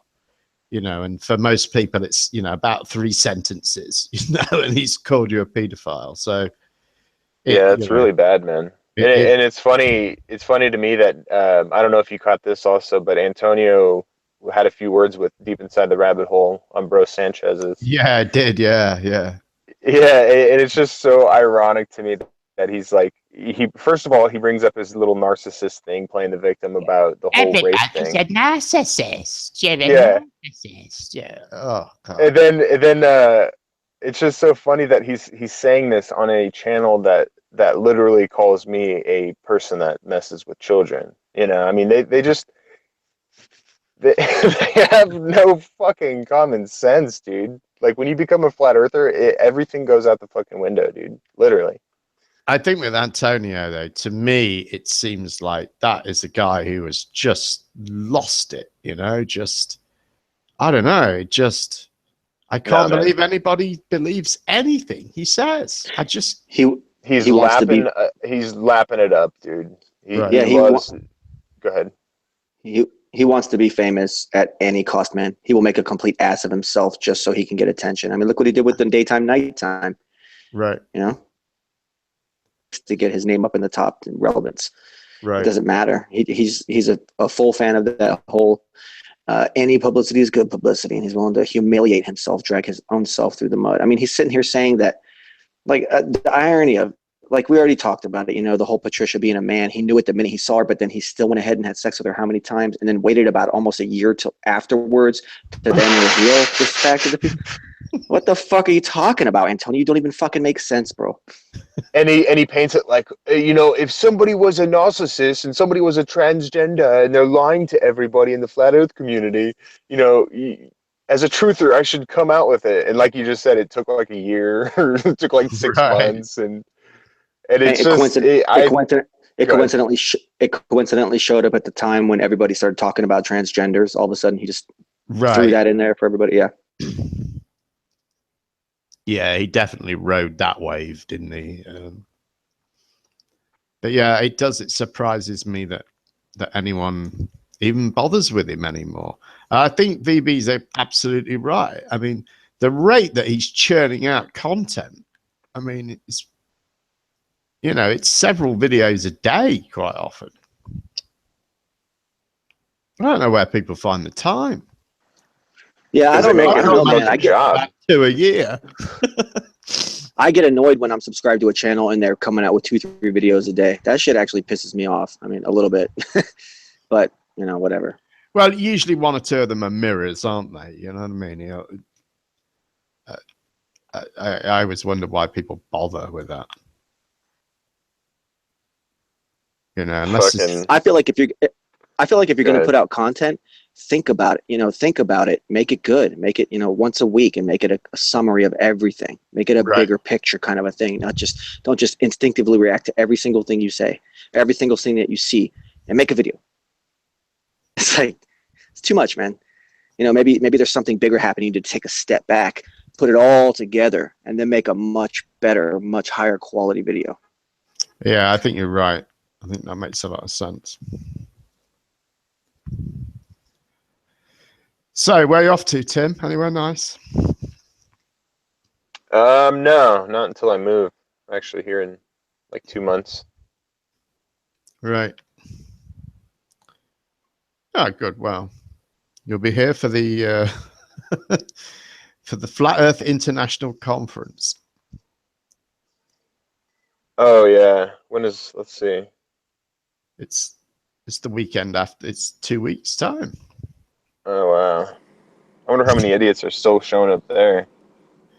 I tell you what, those guys are gonna make a fucking killing, man. Well, one of them is, or a couple of them are. Is there any confirmations of exactly how many tickets have been sold that could be proven? I think they're talking about 800 to 1,000, aren't they? Jesus. Is there proof of this? Are there receipts? I mean, we'll see when the show happens if 800 people, 1,000 people show up. But before then, I don't think they're getting the big ballroom, truthfully, because it sold out too quickly. I think they're getting but I don't know, man. I would say a couple hundred would be my guess. And yeah, because 800 to 1,000, dude, you know how much fucking money that is, man? I mean, seriously. I know, it's frightening. Tim, you did a video on that a long time ago. You did the math on that a long time ago. I'm sure I heard somebody say that at some point, and I think that room holds that many. Yeah, that's if they're getting the big one, but I think they were gauging it, and then they kind of figured that it's not they weren't going to get that ballroom basically because they had to put down for one of the rooms. It's going to be like a power struggle for this conversation too, because it's going to be like you know, it's almost like, you know what it reminds me of? It's like it's like, you know, I wonder if what it really is, guys. Have you ever heard of it? It's this like let's say you make businesses, right? You can go to Vegas and you go to this event, and you can sell your business. You set up a booth and you're selling your business to investors. And so what happens is, like, you know, like in the same way, it's like, you know, the best flat earthers are going who, like, it's who's going to be the next David Icke of Flat Earth. And True. it's like, so it's like, who's going to be the one that's going to be the public speaker for it all. And I don't know though, like, mate. Tim and I have rented a couple of suites at a nearby hotel. Oh boy. Overlooking the venue. And Tim's bringing his armory. Wow, 3 of them dropped at the same time. I'm surprised I didn't. Oh, yeah, the old phone thing. Yeah, I'm on my phone too. Yeah, weird. I'm back. Yeah, I got dropped too. It's because you're a YouTube shill, Tim. You're obviously immune. Yeah. They have let me pretty much do whatever I want, truthfully. Mostly when there's clowns like Flat Earth Vancouver, BC that go around with admittedly 100 accounts and flag people's shit. I think that is so pathetic. He's like, my wife has more accounts than me now, and we go around and flag the videos because I don't like it. He really said that. I know. I heard that, Tim, and I was just like, God, man, this guy is the worst. Dude, you know what else? His wife admits on the air that she's embarrassed to be seen with him in fucking public, dude. Did you hear that part? No. I mean, what a fucking pathetic cuck, dude. And then she flirts with Jed right in front of his fucking face, bro. Yeah. Glenn is such a fucking moron, dude. And who's the woman that can tolerate that fucking guy, dude? What's wrong with her? I wonder what her deal is. If she can think, if Glenn can, you know what I'm saying? Those two. What do you call women? Like, what do you call them? Like they're shopping or something? Wasn't that you? Yeah, I was talking about, resources. They look at us as resources. Yeah. Yeah, maybe that's it. Maybe she's just kind of looking to see what she can get, because when he was trolling me, because it was this whole misunderstanding. One time I said, keep comments, Holmes. And it was just like, hey, he actually had comments open because usually they're disabled. And it was this huge fiasco about, him misunderstanding it. And then he gets on his wife's account and starts trolling me. So I thought it was Princess Skeptic. And then she's like, oh, no, that wasn't me. She didn't say sorry or anything. So it's just, these people are just pathetic, dude. I did absolutely nothing to them. It's these people like Dan Pratt and all these people. That's what's funny about the conspiracy crowd is that I got a different idea than you. I hate you. Now we're making videos about each other. It's fucking pathetic, man. Dan Pratt just came out with a video saying that. Is that what you're referencing? What? I'm just saying all his videos are the same. No, he just came out with a video asking for money or. No, he just came out with a video that says exactly what you just said. And he even says, like, hey, guys, I know I'm guilty of it. I probably started a lot of it. And I just think it's ridiculous now. He said exactly what you just said in a video today. That's funny. Yeah, that's what I've told him. Hey, we should chat sometime. We'll talk about, other things that we agree on. But these people are like, no, you're the enemy because of Flat Earth and you believe it's a sphere or something. I'm like, oh, okay, dude. Those kinds of people, I'm just like, okay, whatever. They're just too far in, dude. They're too far into the fucking conspiracy matrix. Glenn's so far gone that he can't even be taken seriously, man. I mean, the guy, I listened to the first 2 hours of his 6-hour troll cast that he did the other day, and he just contradicted himself almost sentence by sentence with self-contradiction. It's just beyond, dude. He can't be taken seriously at all. He's like a fucking child, dude. And that woman lives with him, and then they brag about they each have 100 accounts. And it just makes everybody know that anytime you get like mass thumbs up, it's literally just fucking Glenn and his nasty wife doing that to you. It's literally those exact people. You can point the finger on those exact fucking people that are doing it. It's pathetic, and I've tried to tell the trolls to not do it because you just give them views, and it's like, okay, well, I can just turn this off or really not care about it. Like it doesn't really matter that you go and thumbs down a bunch of shit. But flagging is just pathetic, dude. Like I've had people threaten me in videos that I didn't even flag, and these people say I don't like this video, so therefore let's go mass flag it. I mean, God, dude. Yep. Glenn's strategy is this. He wants to try to get people's feelings hurt, so he mass flags you, mass thumbs downs you, loads your comment section up with shit, And then he hopes that what you'll do is disable the comments like he does, because he's doing sort of chicken shit to allow people's free speech. But they're just abusers of free speech. They're abusers of their opinions. Other people will leave 1 or 2 comments on a video, strong ones. If it's a good comment, they'll leave a long one if they really have something important to say.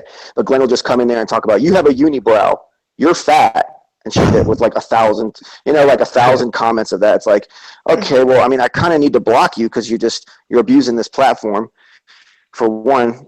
But his whole thing is that he wants to make people turn off their likes and dislikes, and then he can use that as fuel to say, you're hiding something.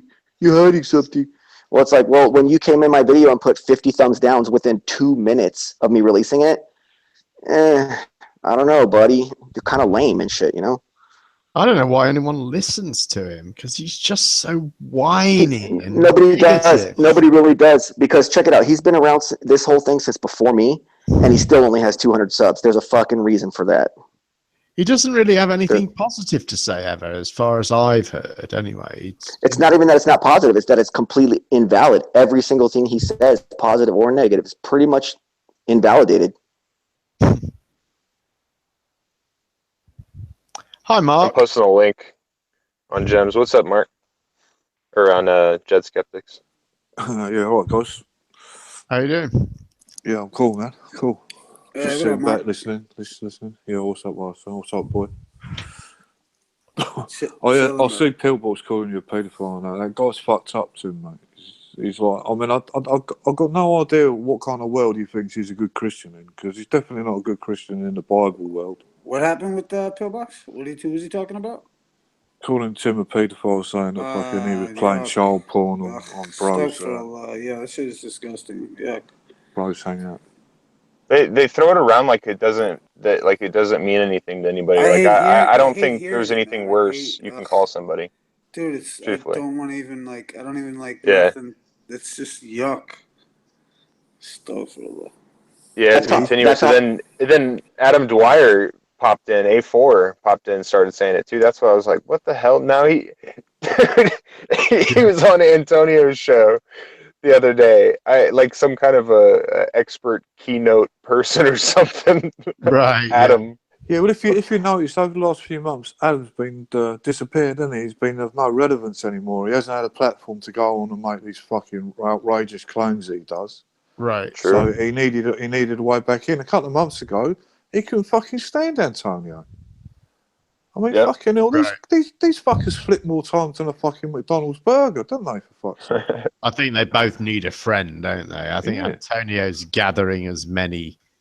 It's the perfect marriage, isn't it? Antonio's got a platform that fucking A4 can go on and spout his fucking utter rubbish. You know what I mean? And the latest craze is, I'm not a flat earther. I'm embarrassed to call myself a flat earther. I just know it's not a globe. I mean, fucking hell. God. Yeah, they still hold that. They just have that's a total That's a total cop out when people. Yeah, it's a total cop out when people do that, and it puts them in a position like how Lori Gale's in right now, where she could say whatever she wants because she's not declared herself a flat earther. So it's really just a cop out and an excuse and a mechanism. It's a tool to say that. Yeah. Yeah, I mean, at least have the courage of your conviction. You know what I mean? If you've got no courage behind your conviction and you don't, believe it 100%, and if it makes you embarrassed to say that I'm not embarrassed to say I'm a globe earther.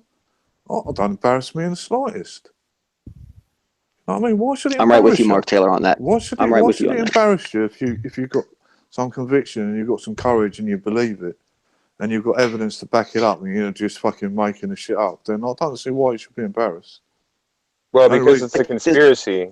They push the embarrassment on you because you're an idiot. You believe in the moon landings and right. You believe in all of these time, and photos and stuff. I almost do feel embarrassed sometimes to say, yeah, I believe the moon landings happened, because I know what conclusions are going to instantly be drawn from me making that statement. And say, you believe just everything the government tells you, and you don't. You need to go and look into that, is what someone said to me the other day. Oh, well, I see. Okay, well, you need to go and look into that. When I'm a person that's made a 2-hour fucking documentary on it, but no, I need to go and look at it. It's There's only a few times in my life where, you know, like you get a bad comic that's dying in front of a couple of thousand people and you just feel so embarrassed for him. You know what I mean? You think to yourself, fuck it, no, man, please, just fucking walk off the stage or something. Or you see a mate, you know, trying to do something that you know he can't do and you feel embarrassed for him. Some of the people that I've seen in these arguments, you know what I mean? I watch them and I feel embarrassed for them, man. You know what I mean? I really do. Matthew Horbury. Hey, old fella. How you doing, mate? Still I alive. thought the casinos had killed you off, man. It's a blast from the past. How are you? The fuck did you get in here? I invited you. Yeah, I just tried to get on my laptop, but it said no. The computer said no. It said I'm not allowed to join the call or something, so I don't know what the fuck was going on there. Yo, Mark, do you ever get your money? Nah, you're joking, man. Have you heard his latest one, though? Now, after claiming fucking eclipses happen every month, you know, the month that there is eclipse that every fucker sees in America, he's now saying it didn't fucking happen.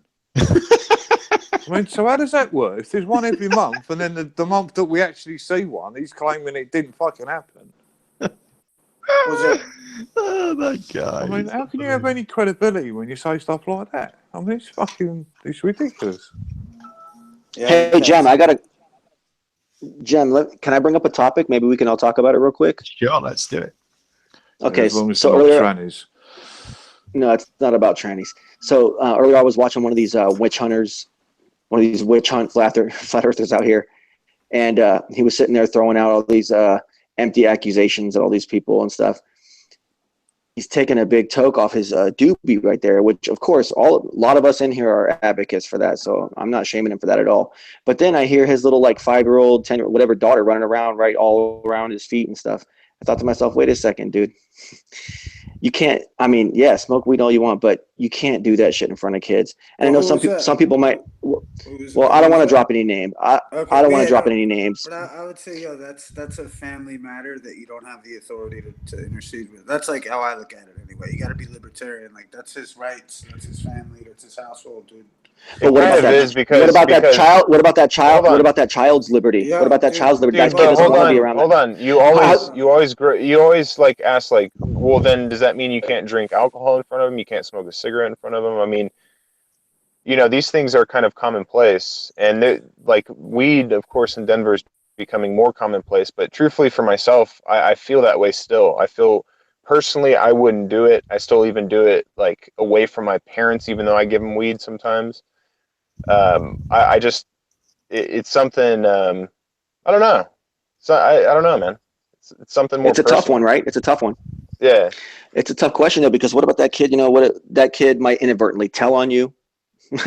That kid might grow up and in 5 years or 10 years from now realize, oh shit, my dad was smoking weed right in front of me that whole time. Well, I think he's it's relevant. He's a liar. I think it's relevant for people to bring up stuff like that, like you just did, and they shouldn't be shut down because if you remember, I brought up my concerns personally with authentic intent, and you know, who knows what's happened. You know, he was patted along by flat earthers. Oh, good job, good job. Then you had the bad guy on one side, Timmy Osman, saying, hey, you know, maybe you shouldn't do this. You could probably get into some trouble just walking up to people doing this live like this, you know, and he hasn't been around for over a month and no one really cares. I think the last time he was live, he got kicked out of a football game or something. So, you know, it's like, oh, they'll pat you when you're doing something, but they don't give a shit about you when you're gone. Like who's got in contact with him? Make sure he's okay. Who were you talking about? Authentic intent. Dude used to, like a little Christian dude, little flat earth guy, would go around, little pixie stick, man, total pixie stick, but go around live, shove cameras in people's faces and get mad at them if they believe that the earth is a sphere, basically. Oh, the guy who was approaching the kids at the park and shit. Yes. Yeah, fuck that guy. Yeah. Fuck that creepy weirdo. He's been gone for like over a month now. So I just, you know, maybe Flat Earth can try to get a hold of him. I mean, Mr. Dick Pic showed back up now, right? Oh, he's been around for a while, Silvergenic or whatever. Yeah, that's Adam Joseph, Dodie. Yeah. He's back on the scene. Yeah, he's got an interesting outlook. He's almost right. He's almost there, but he's just he's still a big goofball, man. Yeah. That's all I can say. Yeah, that's the right word. I mean, Jem, how do you feel about smoking pot in front of kids? Well, yeah. I mean, my kids certainly came across it a few times.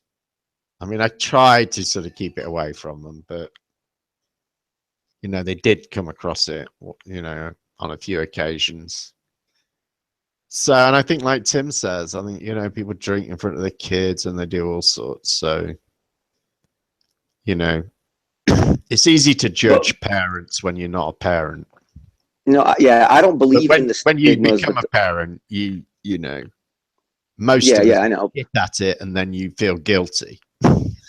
I uphold the merit of the law because the law says weed is illegal. But at the other side of the coin, like there is a stigma to it.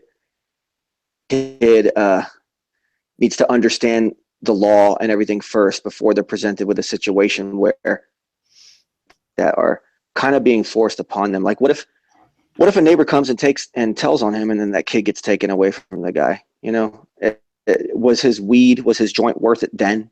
You know what I'm saying? He might even be anything that he's doing wrong per se, but the kid accidentally realizes that their dad is doing something that the state deems illegal. They think they're doing the right thing. They tell on their dad. The kid gets taken from the dad. I mean, How about just wait till your fucking kid goes to bed? yeah. How about just wait till your fucking kid goes to bed? Exactly.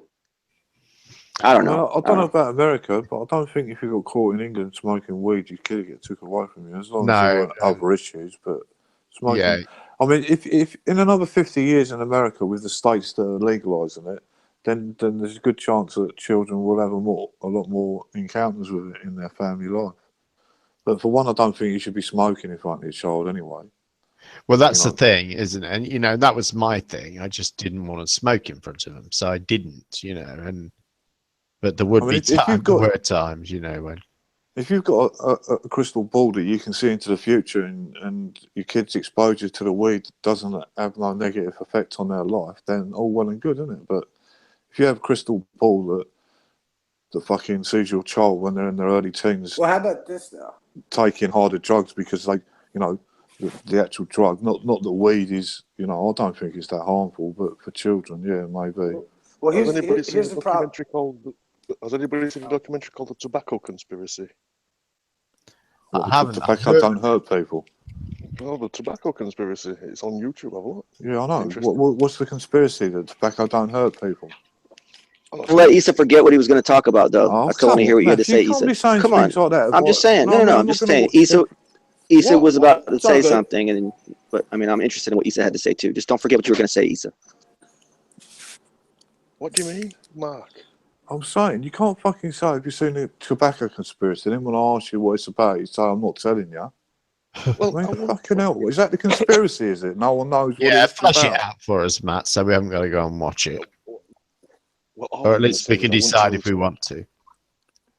I won't tell you to watch Harry Potter film 6 and then tell you Dumbledore died. You know what I mean? You don't want to spoil it. Well, just tell us the overall fucking conspiracy. You know, is it the conspiracy that tobacco don't hurt you? The added tobacco, that it's all about chemicals getting added to like 3,000. So you think taking smoke into your lungs isn't going to have any detrimental damage to you? It burns your cilia, but it does grow back. So I've been smoking for a long time, and I actually have a set of abs because of it, truthfully, because I cough so much. Seriously. You see, every cloud has a silver lining. It does, man. I'm smoking a cigarette right now. I heard Antonio say, actually, I think before he said that cigarettes are good for you, it's supposed to like leach out the fluoride or something. Yeah, I heard yeah. Issa, what were you going to say, bro? Issa. Tim, just quickly, Tim, you know that weed smoke that you're taking down, you know that's more dangerous than actual tobacco smoke because of the temperature that it has to burn at. Like weed, when you burn weed, I mean, if you're vaping it, that's a different matter, but when you burn weed, you have to the weed has to reach a very high temperature for it to combust, and that's what causes. Are you talking about carcinogen? Or are you talking about carcinogens? Well, I'm talking, yeah, all of it. I'm talking about the temperature. Say tobacco. If you smoke a cigarette, the temperature that tobacco has to reach for it to combust to make that smoke is a lot less than it is for weed, and that's what causes a lot of the damage. Can you please stop ruining my joint, please? The temperature of the weed. If you have a look into it, Tim, you'll see it's a lot higher temperature, and because it's a higher temperature. I wouldn't imagine it to be that much higher because Yeah, it's both basically plant material. Yeah, but it doesn't matter how much higher, whether it's 15 or 20. If it's 2 degrees, that extra 2 degrees releases a lot more harmful chemicals. Then it doesn't matter about. That's why you got to use the grinder. That's why you got to use the grinder. The grinder won't to determine what temperature it burns at. No, it's the water bong or so like a Sherlock pipe that has a lot of glass in between the actual burning material and where your lungs are, so it cools it down. But yeah, I know. I've heard it all before. Are you spying on me, Tim? You got a Sherlock or what? Yeah. Nice. Yeah. Well, yeah, I was gonna say before with the dude who was smoking weed on the fucking camera that you said you saw. If that person's doing that, let's say, and like, because here's the only problem is that regardless of what I think about the law, if someone is sitting there smoking weed on YouTube with their kid, then the problem is that you now have invoked public policy, which doesn't look kindly on the idea that you'd be smoking weed with children, and especially if you were doing it on fucking YouTube. Like, because the difference is, like, if you're going to do it in your own privacy or your own house, that's one thing. But then if you're doing it on a public platform, you may invoke the public policy that comes with that. So yeah, and also, bro, real quick, also, it was at like 10 in the morning on his way to like go down to the government office and then go to church later that day on a Sunday, I believe. I think, bro. But, granted, there may be some medical, whatever it is, but the issue is that there's that element. I don't know what I would say about it. I'm very much for individual privacy rights. So I don't know what to say about the idea of, if someone's doing that. I really don't give a shit. But at the same time, if it's, it's just the idea of the platform. That's all I was thinking when you were talking earlier. Right on. That's fair, bro. Just word to the wise for people that do have kids, if you're going to come out on YouTube or something. But as it goes to the combustion rates, Mark, I think that might be a fucking little bit of a myth because, I think if anyone was like hit with the propaganda of fucking marijuana, it was the British too, because they didn't really see, like, over here in the States, it's farmland. So there's all kinds of people that are growing shit. And the herbs used to be in the feed of the animals. So it was something that was naturally taken in. It was like, people understood that there was also the capacity to smoke it too. It was, I think it's always but I'm not saying weed is inherently dangerous. I'm saying it's the same as tobacco. If you eat tobacco, then it's not going to do, I wouldn't have thought anywhere near the kind of damage it would if you smoke it. Well, if you eat weed, if you make hash cakes or you make other kind of edibles, or even if you make fucking oil and somehow consume it without setting light to it, it's the combustion rate that changes it. Have you heard that pot is, well, it's two things. It's an expectorant and it's also a bronchial dilator. They say that people who do smoke herb have better lung capacity. I've heard that one before. I don't know how true it is. Yeah, well, the idea is that it's a bronchodilator to a healthy set of lungs. And like, the difference is though, it's like, I think herb is like, in one sense, there's some kind of mythological sense to it where it's this plant that helps us deal with the, this almost inherent corruption that people sense and observe in the system or in the people in power. Yeah, but how can it be healthy? How can it be healthy, like a medicine? How can it be healthy to take smoke inside the lungs? Because that's not the only way. Mostly here in Denver and where it's becoming legal, that's not the only way that people ingest marijuana. No, I'm not saying it is. I'm not. That's not my argument, Tim. I'm saying for a human being, for anything, for any smoke, or how could that be healthy to put any smoke inside your lungs? You know what I mean? Your lungs are built to take in It's a fair oxygen point. and to So, supply well, oxygen the to your thing body, is, isn't it? yeah, but like anything in life, I think that there's a certain extent to which what doesn't kill you makes you stronger. Kind of like how you work out and you tear up your muscles and they end up becoming larger and stronger. Plus, think of all I the think, bacteria that's in any food. Yeah, but Think you're of not all the bacteria or exercising your whatever that's in any muscles. You're food. not exercising your lungs by smoking. That's not exercising your lungs. Going for a 10-mile run and breathing oxygen, that'd be exercising your lungs. But sitting down and smoking 50 joints a day ain't gonna exercise your lungs, is it? well, nobody's advocating 50 joints a day, I don't believe. No, but I'm saying even one joint, it's not exercising your lungs, breathing in and out, is it? Especially when you put smoke I'm in not it. saying it's necessarily exercise. I was trying to make the point that I think that there are things in life that if they don't kill you, they make you stronger. Hey, yo, real quick, And as an that's my aside, though, excuse. as an aside, as an aside, Mark, have No, you that's ever a good smoked? excuse. Carry on, Tim. Carry on. All I'm doing, I'm just Hold on, speaking from experience, Tim. You hold know on, what I Mark. mean? Have you That's all. smoked weed I before? just That's got my question is, have you smoked weed before? who me? Yeah, Yeah. you lying. No. No, I vape weed at the moment.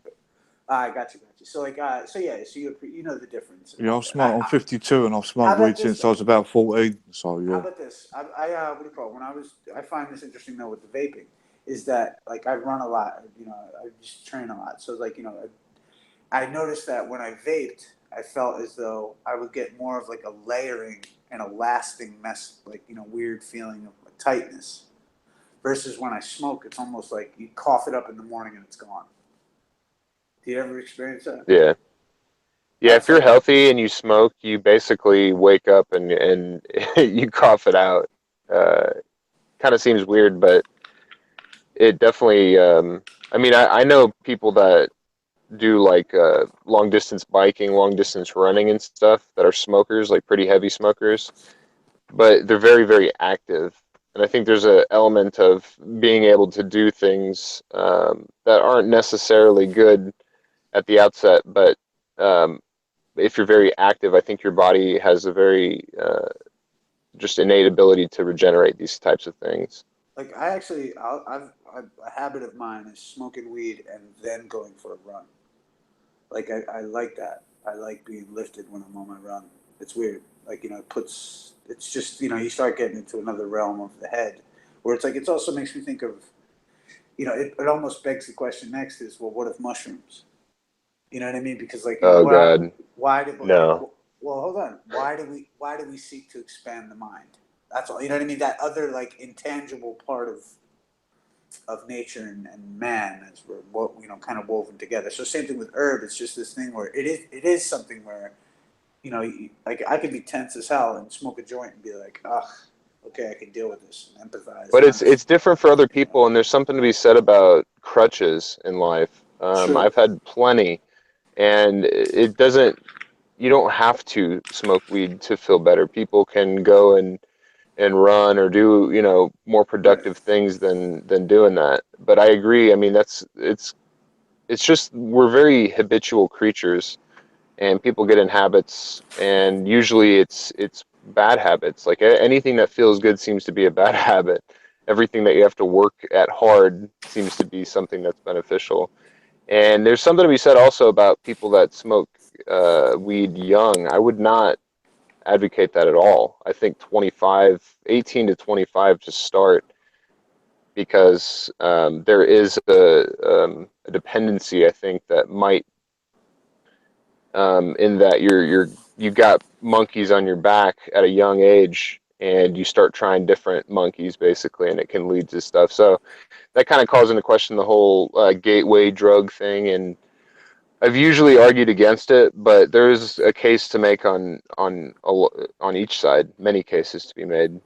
But yeah, I guess you know we can take kind of the statistics from places like Denver and see what happens to the youth. You know, is it really good for the cost analysis for the money, the millions of dollars that comes in for the government basically to go do whatever they do with it? Or are we making a bunch of addicts out of kids young because it's so easy to go get. Weed's probably just as easy to get for a kid than cigarettes, or something like that over here. So we'll see, I guess. Yeah, I think it's better that people aren't put in jail for smoking pot. That's my thing. That's why it's legal. That's why it should, has this, Absolutely. and that's really That's another thing, actually. Privatized prisons is another thing that I don't really hear about anymore. That's something that should be should be an outrage. Like, it would be great if people would, instead of thinking about flat Earth, maybe go and say, put in some initiative to get Trump to, kind of let off some of these people that, are in jail for many, many years on the taxpayers' dime. Talk about $50 million a day. Jesus, how much is going into these privatized prisons to put people in jail for a thing that now is basically being legalized and is a slap on the wrist? I mean, I don't know. The flat Earth is just it got me distracted from what's important for years. So worked on me too. Well, I think They say that here it costs £1,000 a day to keep someone in prison. Jeez. What state in America puts most people in prison for weed? Is it still New York? Is it New York? No, New York is you're allowed to have 25 grams in New York. I would guess Texas is pretty Yeah, fucking or stringent Florida. still. Yeah. In Well, the no, city. Florida is becoming medicinal, I believe, at least. Right. Well, so is that any cannabis? If you was caught with just a couple of grams, you get charged for that, would you?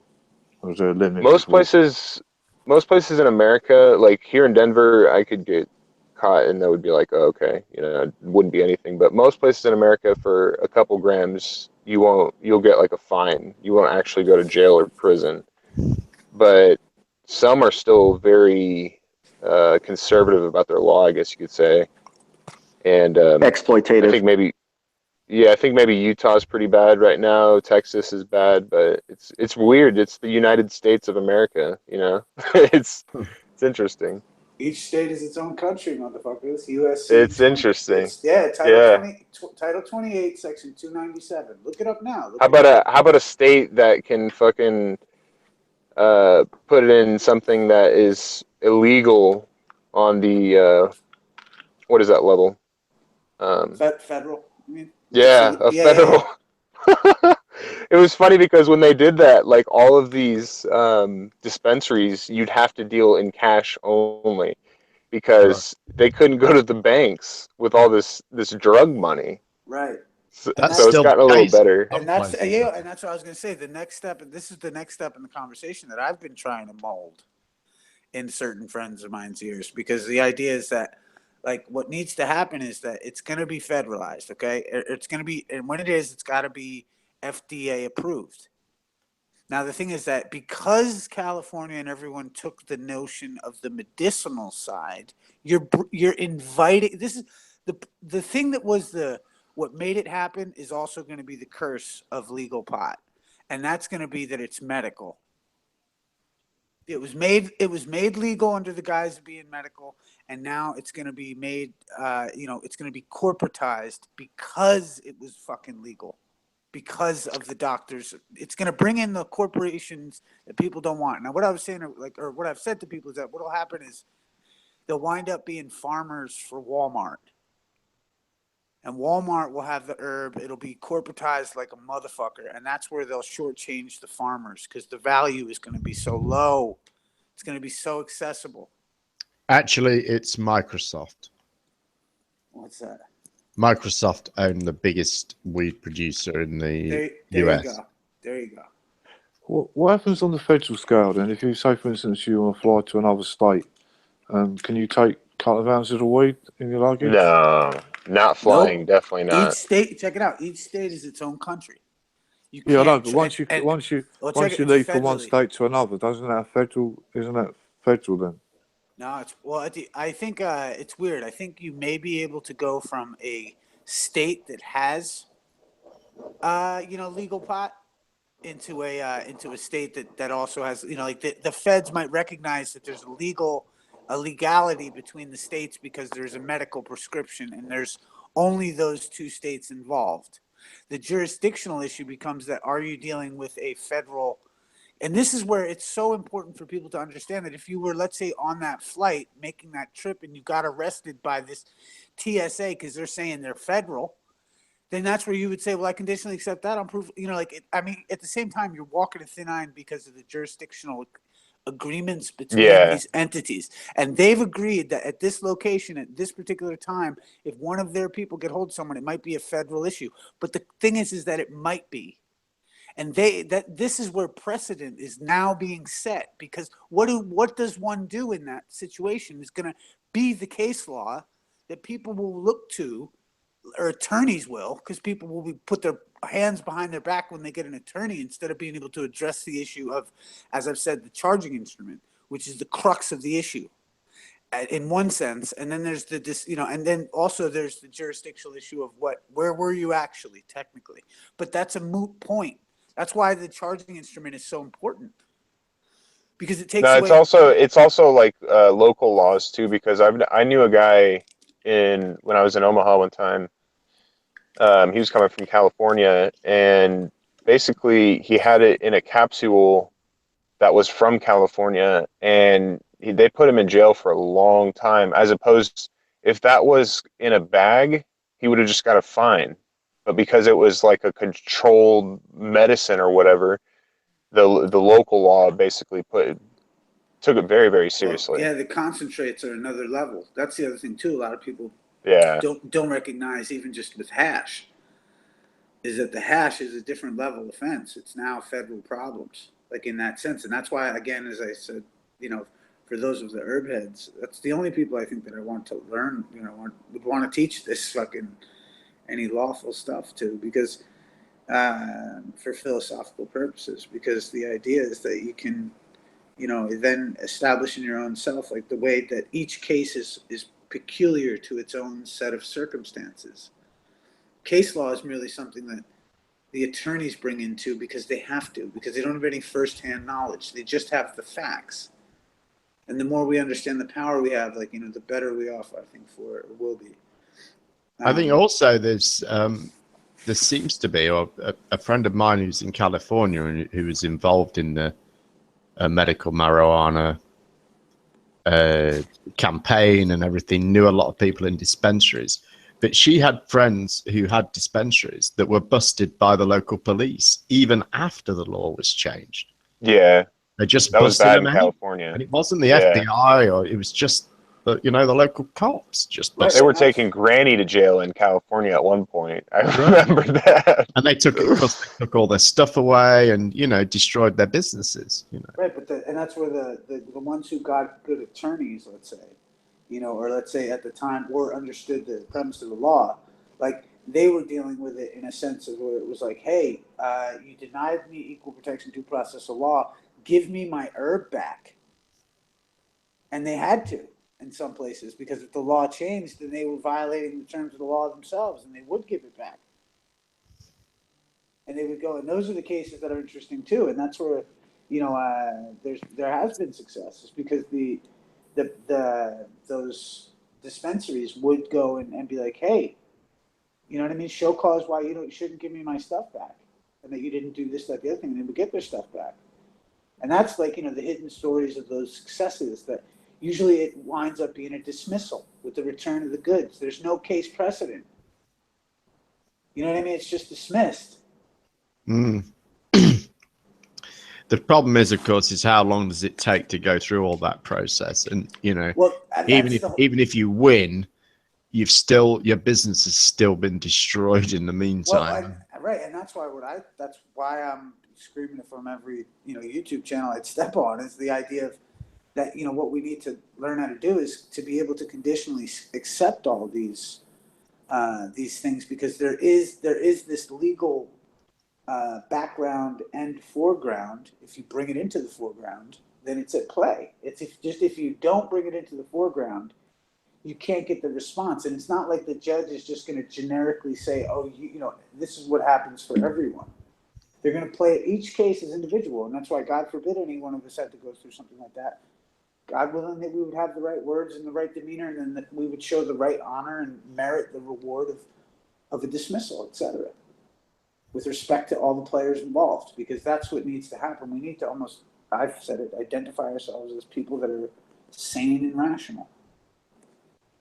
You know, not just you know, I might be different. That's it, though. Still sane and rational. It's just different. I don't think this conditional acceptance thing is nearly as bulletproof as it is proposed to be. Mostly when you commit an actual crime, you're not going to just go in, well, hey, judge, you know, prove that I'm not a human, you know, or $10 million out of your bank account. Is that what you think? Hold on. Is that what you honestly think I would say? Do you know what I mean? Like, you know, that's well, it sounds like it at some points, the $10,000, $20,000. Well, no, and let me explain. This is where the whole issue becomes about what the protocol is. And that's really like, you know, what it's about. It's not like the protocol that would happen anywhere in any particular circumstance would be that you'd be asking for, like, if someone's going to arrest you for having a joint, you could say to them while they're, you know, do you have any genuine accusatory charging instrument that shows the authority that you have the right to do this? And if they do not give it to you, but they put their hands on you, then they have denied equal protection due process of law. Think about it like this, Tim. If you get busted with pot, you usually have to pay a fine, right? You're not going to serve any jail, but you could pay a fine. And the thing is that if you're going to be dealing with currency, you're dealing with the Uniform Commercial Code. And that's where it's like they can't deny the same thing that puts people down is the same thing that, like, understanding that it swings both ways. And it's actually eloquent in that regard. And the judges understand it. It's just most people never bring this to the foreground.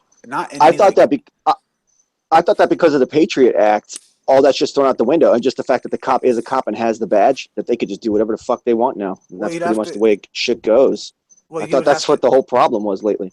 Right. Well, that would, for some people, because maybe they might not say, hey, could you just show me where the Patriot Act supersedes my right to privacy, equal protection, due process of law under the UCC?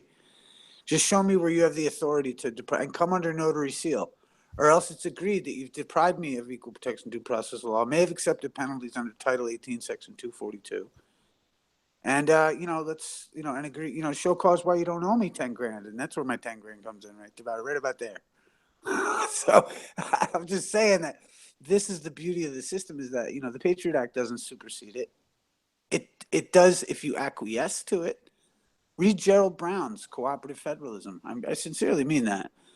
Please, like, if you're an American or whatever, or anyone, just go check out, you know, Gerald Brown, Cooperative Federalism. It's a great book. Plus, there's so many circumstances. There's so many different circumstances, so many things that can happen when you're talking about interstate travel. Like, some states have recreational and medicinal. Some states only have medicinal. Some have neither, you know. And then, like Tim was saying, county by county, there's different ordinances too. So it would, like, I most assuredly wouldn't travel state to state holding bud or anything. There's no reason to. If you're, you know, if you're going somewhere, especially if you're going somewhere where it is acceptable and you're allowed to have it, it's just the nature of the system. And, like, you know, I respect that. I've always been, you know, as honorable as I can be, you know. So. But yeah, I don't know if if Jen, if I were you, I'd come over here trying to travel from state to state. Or Mark, was that? I forget which one of you said so.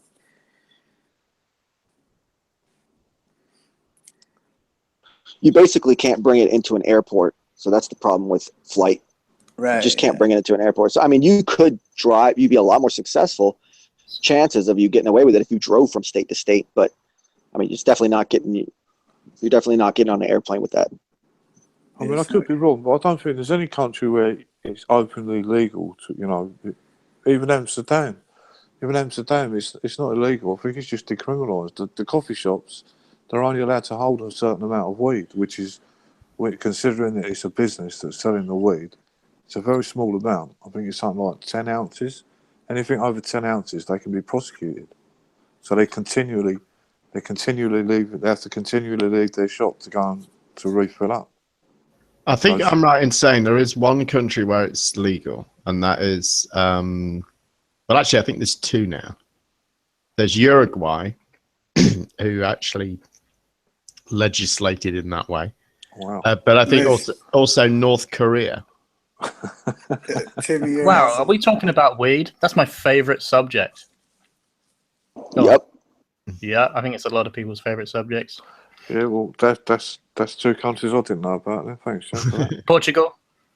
Yeah, well, I they think kind of decriminalised thing. But I think it's decriminalised. What I meant is legal. You know, actually legal. Yeah, openly legal. I mean, there's loads of countries. I mean, even England now, a lot of police forces, their chief inspectors have come out and said that unless it's over a certain amount, then there'll be no action.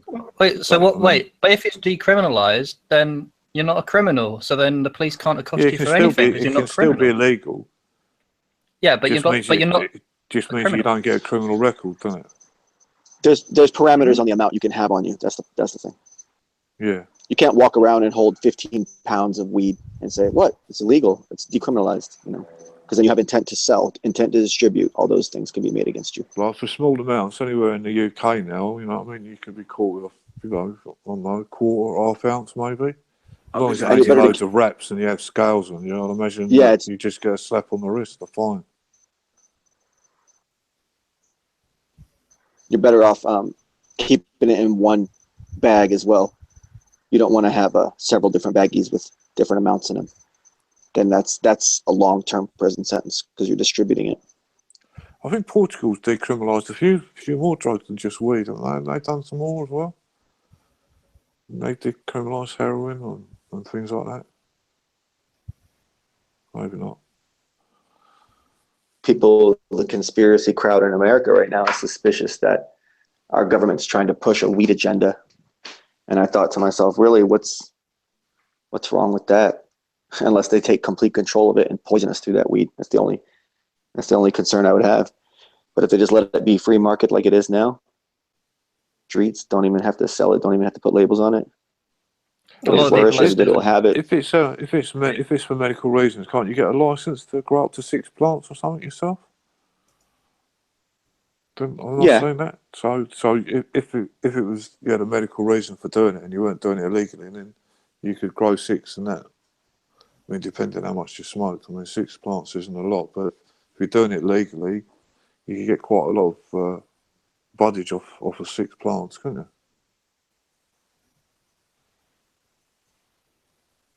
Yeah, if they did that, everybody in America would all of a sudden come down with a bad case of anxiety and have a medical excuse to get their card. And everybody leave their house to be too paranoid.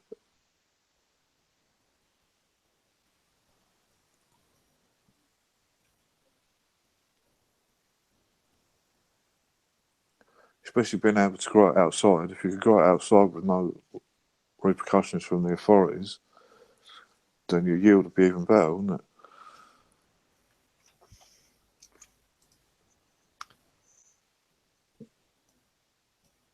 Yeah, I was just trying to read about Uruguay. It is legal to a degree, at least. Is it? Even to cultivate. Nice.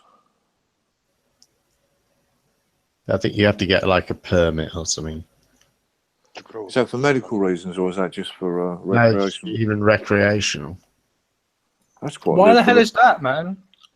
It's because the countries everyone's fucked on coke in Uruguay. But wait, you can go and grow a tree, but when it comes to this plant, you need a permit. Yeah, you can grow anything you want. You can grow weeds. You can grow weeds that fuck up your garden. But you can't. You probably can't grow anything you want. There's probably some restriction. Yeah, of course. Yeah, of course. And that's the restriction is cannabis. You need a permit for that. But that's probably true of some other things that aren't cannabis. Like?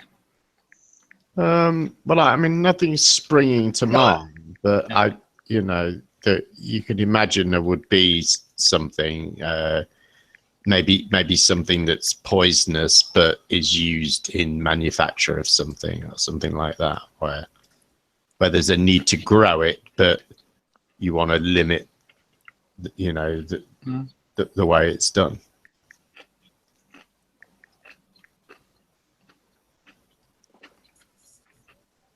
Certain types of GMO crops, I guess, would be an example. Okay, like all the Monsanto stuff.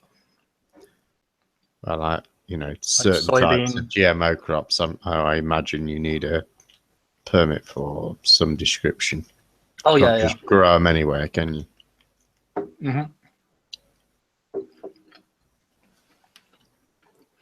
Well, they don't get penalised if their crop leaks out onto other people's non-GMO crops. It'll be the non-GMO farmers that get penalised.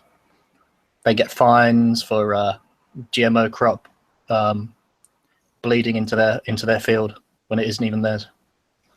But they'll get fined for it because people find it on their farm. You know, the Monsanto goons. Yeah, I have heard about that. So is Nathan still live? Because I kind of wanted to watch that. Where did Tim go? Oh, hello. Hey, Matthew. Hey, mate. How you doing, man? Long time no see. Yeah, still alive. That's good. I nearly died, though. You did? Yeah, I did. I had an operation, just a routine thing to remove an abscess. And I won a 30-day juice fast. I won about day 8, day 9. And as soon as I put me under anesthetic, I started vomiting and breathing in my own green. Oh, shit, dude. I fucking started drowning for fucking 3 hours. It took them 3 hours to stop me from dying. Oh, well. Oh, my God. Nice. I don't recommend juice fasting while you're... Did they tell you to stop drinking, like, before? Nope. Oh, yeah. Yeah. They said to me, when last time you had something to eat? And me laughing, saying fucking 8 days ago. But and then for a juice, I didn't drink a juice for like 12 hours before my operation. Fucking nearly died.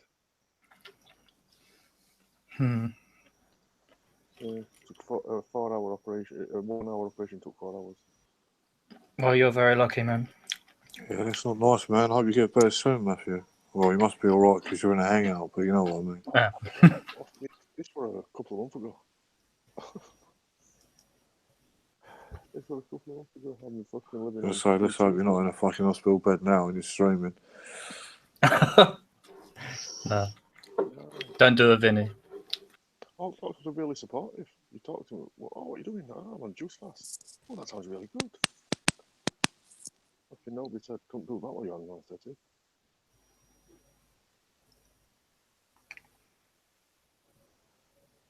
Well, I reckon I might round this one off. Already? How long have we been up for? I've only just... Well, I fell asleep at like 10. 2.5 hours. That's a record for debate, flat earth, and more.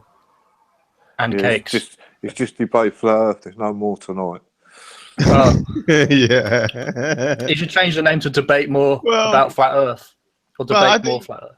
You know, I got into the habit of doing these sort of 8-hour hangouts, but of course it makes them fairly impossible to watch. And I think that, you know, 2.5 hours is quite a sort of decent length, isn't it? If someone wants to, it's been fairly full of conversation, and it feels like it's grinding to a bit of a halt. So, I've got fucking flat earth seems to be coming back to haunt me. I just thought it'd be nice to keep it, you know, concentrated and juicy, and also give me the opportunity to go and kick some flat earth ass in Nathan's, which is always fun. Yeah, I got a fucking message from a girl I spoke to her for over a year. She just said 2 words: flat earth. And I went, oh no, I've been there, done that. I really did look at it actually. Oh, there's Jed also. Is Jed live? Yep. Jed, he's puffing away. That's a matter of opinion. That's a matter of opinion. Whether Jed's alive. There's better places to be than my hangout, isn't there? That's the thing. Really. The amount of cigars Jed goes through, and it's like, how? Yeah, I'm not sure if Nathan's going to be on much longer. If he's still on, he's been on quite a while already. Yeah, he probably won't be. And there's Timmy's in there, and Brenda's in there. Red who? What? Red? Brenda. Oh, I was going to say Ace McLeod and all them lot was in it earlier. Yeah, who's in there? Martin Leake is in there. Oh wow! Shall we go and do battle? Are you going to go in there? I'm going to try and I might give it a go. I'll see what's happening, what's being argued. Yeah, I always enjoy a good debate, mate. You know. Yeah, Martin's going to bring out the hard truths. But you're going to find it difficult. Yeah, of course he is. Yeah. He was a skinhead. He's over 100 fights, and he won 100 as well. So watch it. Yeah, he's a heavyweight in flat Earth. To be honest, there's nothing. You can't even refute anything that Martin says. No, that's true. You can't refute anything that flat Earth says. Right. Well, thanks everyone for coming and watching, and everyone get over to Nathan's. All right, Jim. Nice one. I'll see you later, Steve. See you, boy. See you, Valid. Oh, thanks, BB. I didn't realize. Thanks, guys. Yeah. See you later.